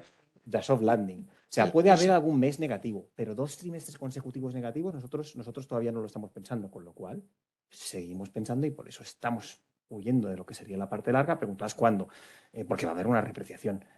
Nosotros pensamos que tiene que haber una repreciación, sobre todo en la parte de renta fija tiene que haberla, en la parte de equity hemos comentado, pues también tiene que haberla, ¿no? Entonces, lo comentaba antes, si el 10 años se nos va, pues vamos a tener que ver, ¿no? Porque esto es cierto que el 2.10 pues depende mucho de otros factores, que es consumo, es PMI, que lo estamos viendo y la cosa viene pues bastante bien. Sale índice de confianza del consumidor de Michigan acaba de salir, pues también ha salido bastante fuerte. De hecho, las expectativas que maneja el consumidor por primera vez no sé en cuántos meses no solo están positivos con la situación económica actual, sino que esta vez, y eso es lo que ha cambiado, están positivos con la situación futura. Eso es lo que ha cambiado. Eso es importantísimo porque es de donde creemos que va a venir la tensión inflacionista, sobre todo para la parte subyacente, ¿no? O sea, la economía va a estar bien, va a haber una repreciación, vamos a esperar a 4,5 más o menos en lo que sería US, Treasury el 10 años, y que comentaba antes, 3,20 en el caso europeo. Si no se llega, pues vamos a seguir acumulando donde estamos acumulando. Y estoy de acuerdo con Marta también, decía, que aquí todos más o menos pensamos lo mismo y lo que pasa cuando todos pensamos lo mismo es que va a atacar. No, nosotros pensamos que va a venir, tiene que venir algún momento de estrés. Tú decías, hombre, 200 puntos no está tan mal, pues 200 puntos ya duele. Es una leche. Ya es una leche, sí, ya duele. Pero bueno, nosotros sí que vemos que va a haber un escenario y está habiendo un escenario y en febrero lo hemos visto de mayor volatilidad. Va a ser un año claramente, pensamos, de gestión activa. Nosotros no tenemos gestión pasiva en la parte de asset management donde pertenezco, pero evidentemente ofrecemos a nuestros clientes por la parte de PBB, ¿no? Y estamos, pero vamos, trasladándonos desde hace ya varios meses, más de 6 meses, a lo que sería gestión activa, gestión activa, gestión activa. Y lo otro que estamos haciendo para intentar capear es el no sabemos, estamos todos de acuerdo, donde más hemos incrementado es en la pata de hedge funds. La pata de hedge fund UCITS, ya tiene pues, prácticamente todo el mundo, ¿no? Y de hecho, en un escenario neutral, que siempre comento, tenemos un 4%, tenemos un 14%. Eso es lo que más hemos incrementado. ¿Por qué? Pues porque no sabemos. Y porque vemos que sí que va a haber, no sabemos, pero sí sabemos una cosa y lo estamos viendo, que hay un basket, digamos, una cesta de oportunidades, tanto para gestores de renta fija como para gestores de renta variable este año, como lo hemos visto en igual una década. Y se está ganando dinero, de hecho, ya en el tema de hedge funds, ¿no? Con lo cual hemos pasado de un 4 a un 14%, son un 10% de sobreexposición respecto a un escenario neutral en equity y estamos básicamente credit long short, equity long short. Básicamente es lo que estamos. Tenemos alguna otra cosa, porque en un entorno como el actual, lo que se ha demostrado que funciona muy bien, lo hemos visto también el año pasado, lo estamos viendo ya en los primeros meses de este año, los CTAs funcionan muy bien. Pero bueno. Bueno, a ver, yo creo que en un entorno de incertidumbre sobre los escenarios, jugar a Barbell, ya sea con distintos tipos de estrategias, con distintos tipos de formas de gestionar o con su cuantitativa, por supuesto que tiene su valor, ¿no? No para todas las entidades, ¿no? Yo, Xavi, la última pregunta te la quería empezar por ti, ¿no? Vosotros cuando os posicionáis en high yield, ¿de acuerdo? Ya entrando un poco en la disyuntiva, ¿no? ¿Cómo preferís hacerlo? ¿Veis las ventajas de uno? ¿Qué inconvenientes ves en otro? Es decir, vamos a ese punto final de venta, ¿no? Es decir, a vosotros, que sois los que tenéis que invertir al final en el día a día, y aquí, obviamente, Felipe va a ser más parte que otra cosa, pero yo creo que es importante que también destaques donde tú estresas el punto, ¿no? de bondad, ¿no? de la estrategia, ¿no? Pero Marta, Roberto y Xavi, empezando por ti, ¿qué te aporta, qué no te aporta? ¿Lo ves como un all-weather, es decir, siempre mejor vía índices o no? ¿O depende de momentos? ¿Cuál es tu visión? Bueno, nosotros básicamente somos un poco más, no sé si llamarle prácticos, porque gente mucho más inteligente ha leído papers de lo inútil que es hacer predicciones, ¿no? Ya ni de la economía, sino incluso de la bolsa. Y dices, bueno, si gente que sabe mucho más que tú es incapaz de predecir, imagínate yo, ¿no? Pues al final, traduciendo un poco, es cuando aparecen oportunidades y vamos a usarlas, ¿no? Pues lo que he dicho, se incrementan los tipos, incrementamos las duraciones. ¿Cuánto? Pues bueno, ahí ya depende un poco de tu estómago, de su adversidad al riesgo y cómo hacerlo. En el tema de crédito high yield, ¿qué hemos hecho? Antes Marta decía, hace no sé cuánto se financiaba al 0,5. Nosotros hemos financiado compañías, hemos comprado bonos al 0,5. Hemos perdido dinero de valoración, clarísimamente, pero luego empiezas a rascar y ves que esas empresas te han dado muchos más beneficios récords en la historia de... O sea, no hemos recibido más cupones, dividendos, que el año 2022. Es decir, estoy perdiendo a nivel de valoración, pero las compañías van como una moto, ¿no? Pues vamos a aprovecharlo. ¿Cómo? Por un lado está vía high yield, lo que he dicho, estamos buscando fondos de high yield corto plazo, ¿vale? Que realmente te dan este carry y no tienes esos vaivenes porque el tema de la inflación, que es muy incierto, pues como no sabes lo que pasará, si subirán, si no subirán, oye, pues es una oportunidad a corto plazo, vamos a jugarla, eso lo estamos haciendo normalmente. Si ahora me cambio, me voy a, bueno, en la parte, por ejemplo, Andorra, ahí son mandatos de gestión, cada gestor lo hace un poco distinto, ¿vale? Porque ahí tenemos mandatos de gestión, hay gestores que compran bonos directamente, hay quien van a través de fondos, ¿no?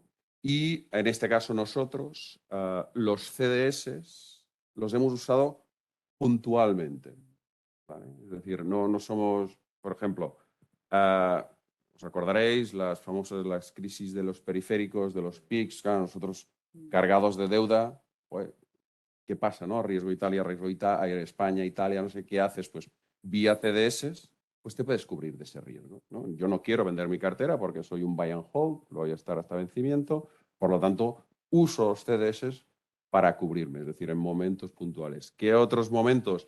En estrés de mercado, cuando hay mucha iliquidez, te puedes coger o cubrir de algún nombre vía CDS, pero tiene que ser muy específico. O sea, tengo en cartera este nombre, no voy a decir nombre. Pum, tenemos mucho y las cosas pintan mal. No voy a vender porque a lo mejor el bid-offer me hace daño. Pues lo haces vía CDS, ¿no? O incluso algún, como lo hemos jugado, algún estructurado de justamente el CDS del crossover. Es decir, oye, a mí me pagó un cupón cuando los tipos estaban casi al cero. Oye, si no hay defaults, siempre habrá. Es decir, defaults habrá y siempre habrá. Si no hay defaults, el cupón es muy alto, 7%. A medida que hay defaults van cayendo. ¿Ha habido defaults? Sí. ¿A qué tipo nos hemos quedado? Pues casi el 6. Es decir, y ha habido defaults en la parte de high yield. Por lo tanto, pues bueno, depende de que determinados momentos, lo que sí que no tenemos nosotros, por ejemplo, es esa capacidad de ese equipo para poder comprar nombres directamente, y ahí sí que a través de fondos, sí o sí, porque hay gente que sabe lo que hace, mucho mejor que nosotros. Nosotros somos más esa visión más macro de top-down que asset class, pero a partir de ahí cederlo a quien realmente domina en ese aspecto.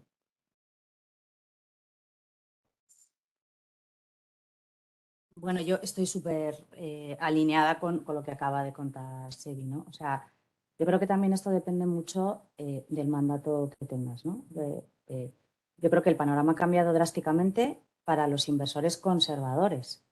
Claro, un año horribilis, como tú has comentado, entonces hay clientes que necesitan una cierta rentabilidad, que les gusta la idea de cobrar un cupón, pero no son maximizadores de la rentabilidad.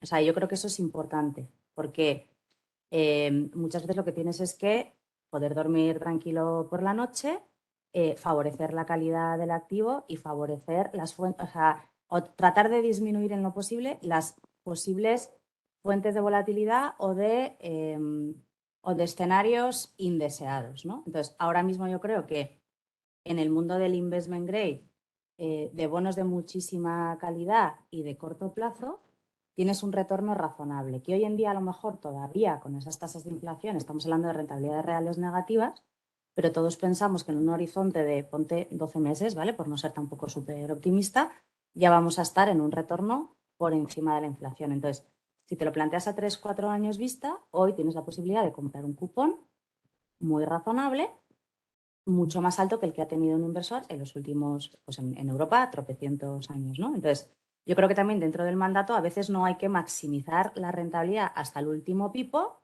porque hay riesgos que a lo mejor ese inversor en ningún caso quiere correr y le viene fenomenal un 1%, un 0,5% menos de rentabilidad, porque el otro ya le parece bien, ¿vale?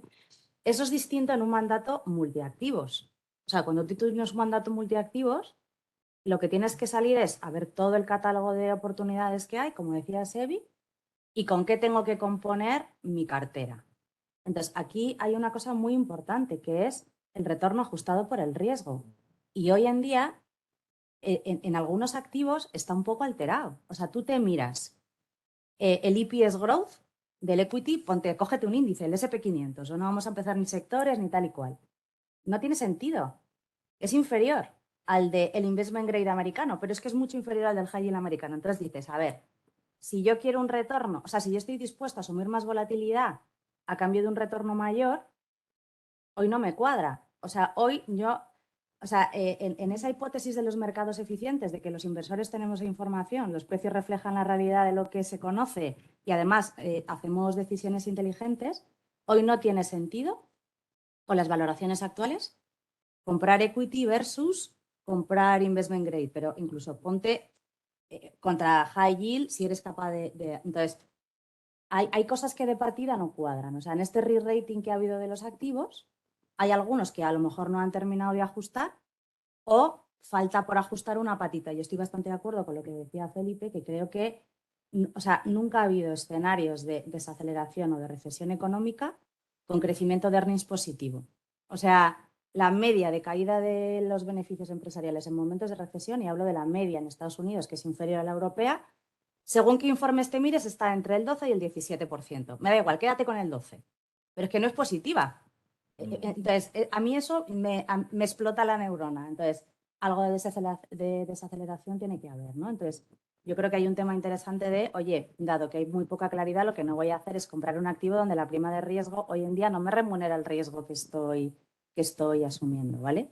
Y luego, como tienes oportunidad también de ir aprovechando esos movimientos que hay en el mercado, pues yo con el bono a 10 años, con una TIR del 2 y con un escenario de inflación elevada, creo que no tiene sentido añadir duración.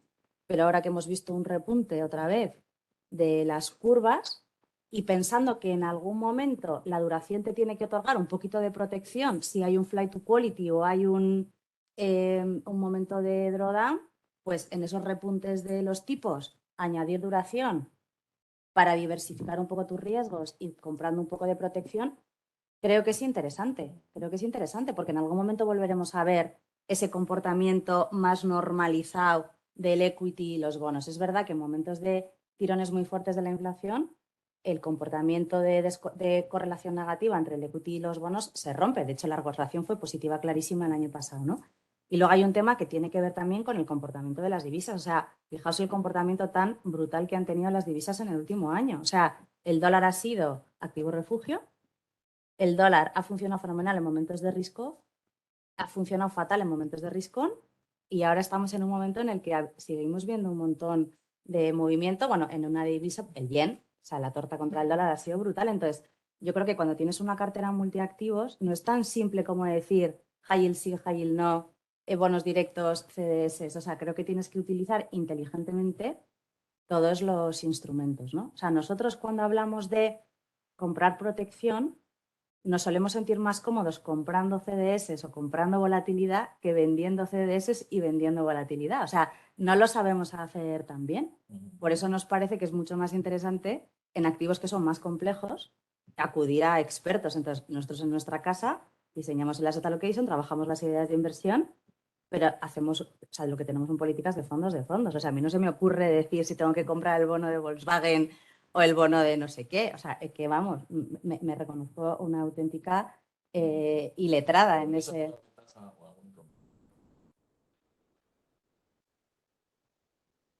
Bueno, yo creo que la liquidez es un tema clarísimo en el mercado de renta fija. O sea, creo que la cash is king está fenomenal como eslogan, pero cuando no hay liquidez se sufre una barbaridad.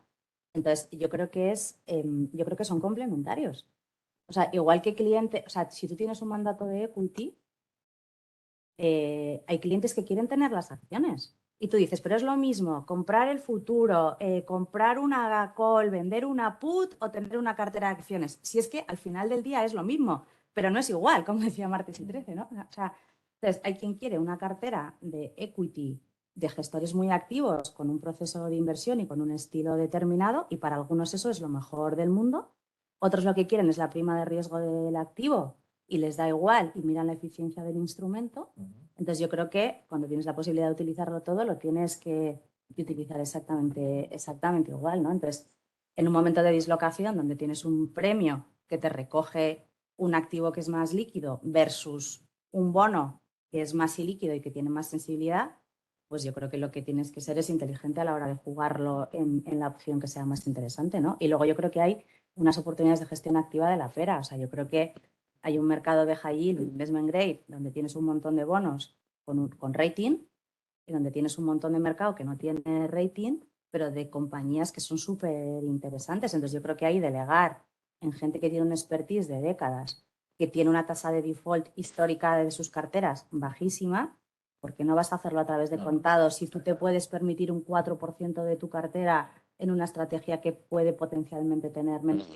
Sí, está claro que hay más esquinas dentro del mercado de la financiación apalancada. Es decir, tienes préstamos apalancados, tienes direct lending y tienes un montón de cosas. Tienes bonos MARF, pues Claro, hay un montón, hay un montón de cosas. Cuando ¿no? tienes una cartera de fondos, ciertas estrategias que tienen mucho apalancamiento, a ti te computan desde el punto de vista de riesgo. O sea, no puedes tener una cartera únicamente con posiciones de derivados, porque no te la, o sea, tu departamento de compliance por eso, te manda. por eso es relevante, ¿no? Claro. La pata de los tresuris, ¿no? Que tienen. Brevemente, una reflexión. Sí. Hay activos financieros. Vamos a ir acabando porque... Hay activos financieros en los que inviertes y hay activos financieros que alquilas, en los que no puedes estar a lo largo de todo el ciclo. El planteamiento de VP tiene todo el sentido. No puedes estar en determinado momento del ciclo en high yield. Tu punto neutral de high yield tiene que ser cero. Pero nosotros queremos expresar una visión. Si ahora mismo nuestra visión es que vamos a tener una recesión técnica leve y donde estás con un mejor carry en la parte de triple B, doble B en el corto plazo, preferimos hacer a través de fondos y de ETFs. Hay ya ETFs que te están comprando el 1,5 en triple B. Y ahí estás afinando el tiro. Como es un activo que alquilas, la liquidez y la diversificación son absolutamente esenciales. Bueno, pero no sé si quieres añadir algo al final, o Sebi. Yo creo que hemos hablado más de lo que nos tocaba, ¿no? Yo creo que hemos repasado casi todo y con mucho pensamiento lateral, que eso está bien siempre, porque al final la renta fija es no global, ¿no? Y yo creo que, bueno, espero que hayamos añadido un poquito de educación a aquellos que no sabíais cómo se utilizaban los índices de CDS y que la experiencia de estas 4 autoridades que tenemos aquí del mundo de la inversión pues os haya sido positiva, ¿no? Nada más.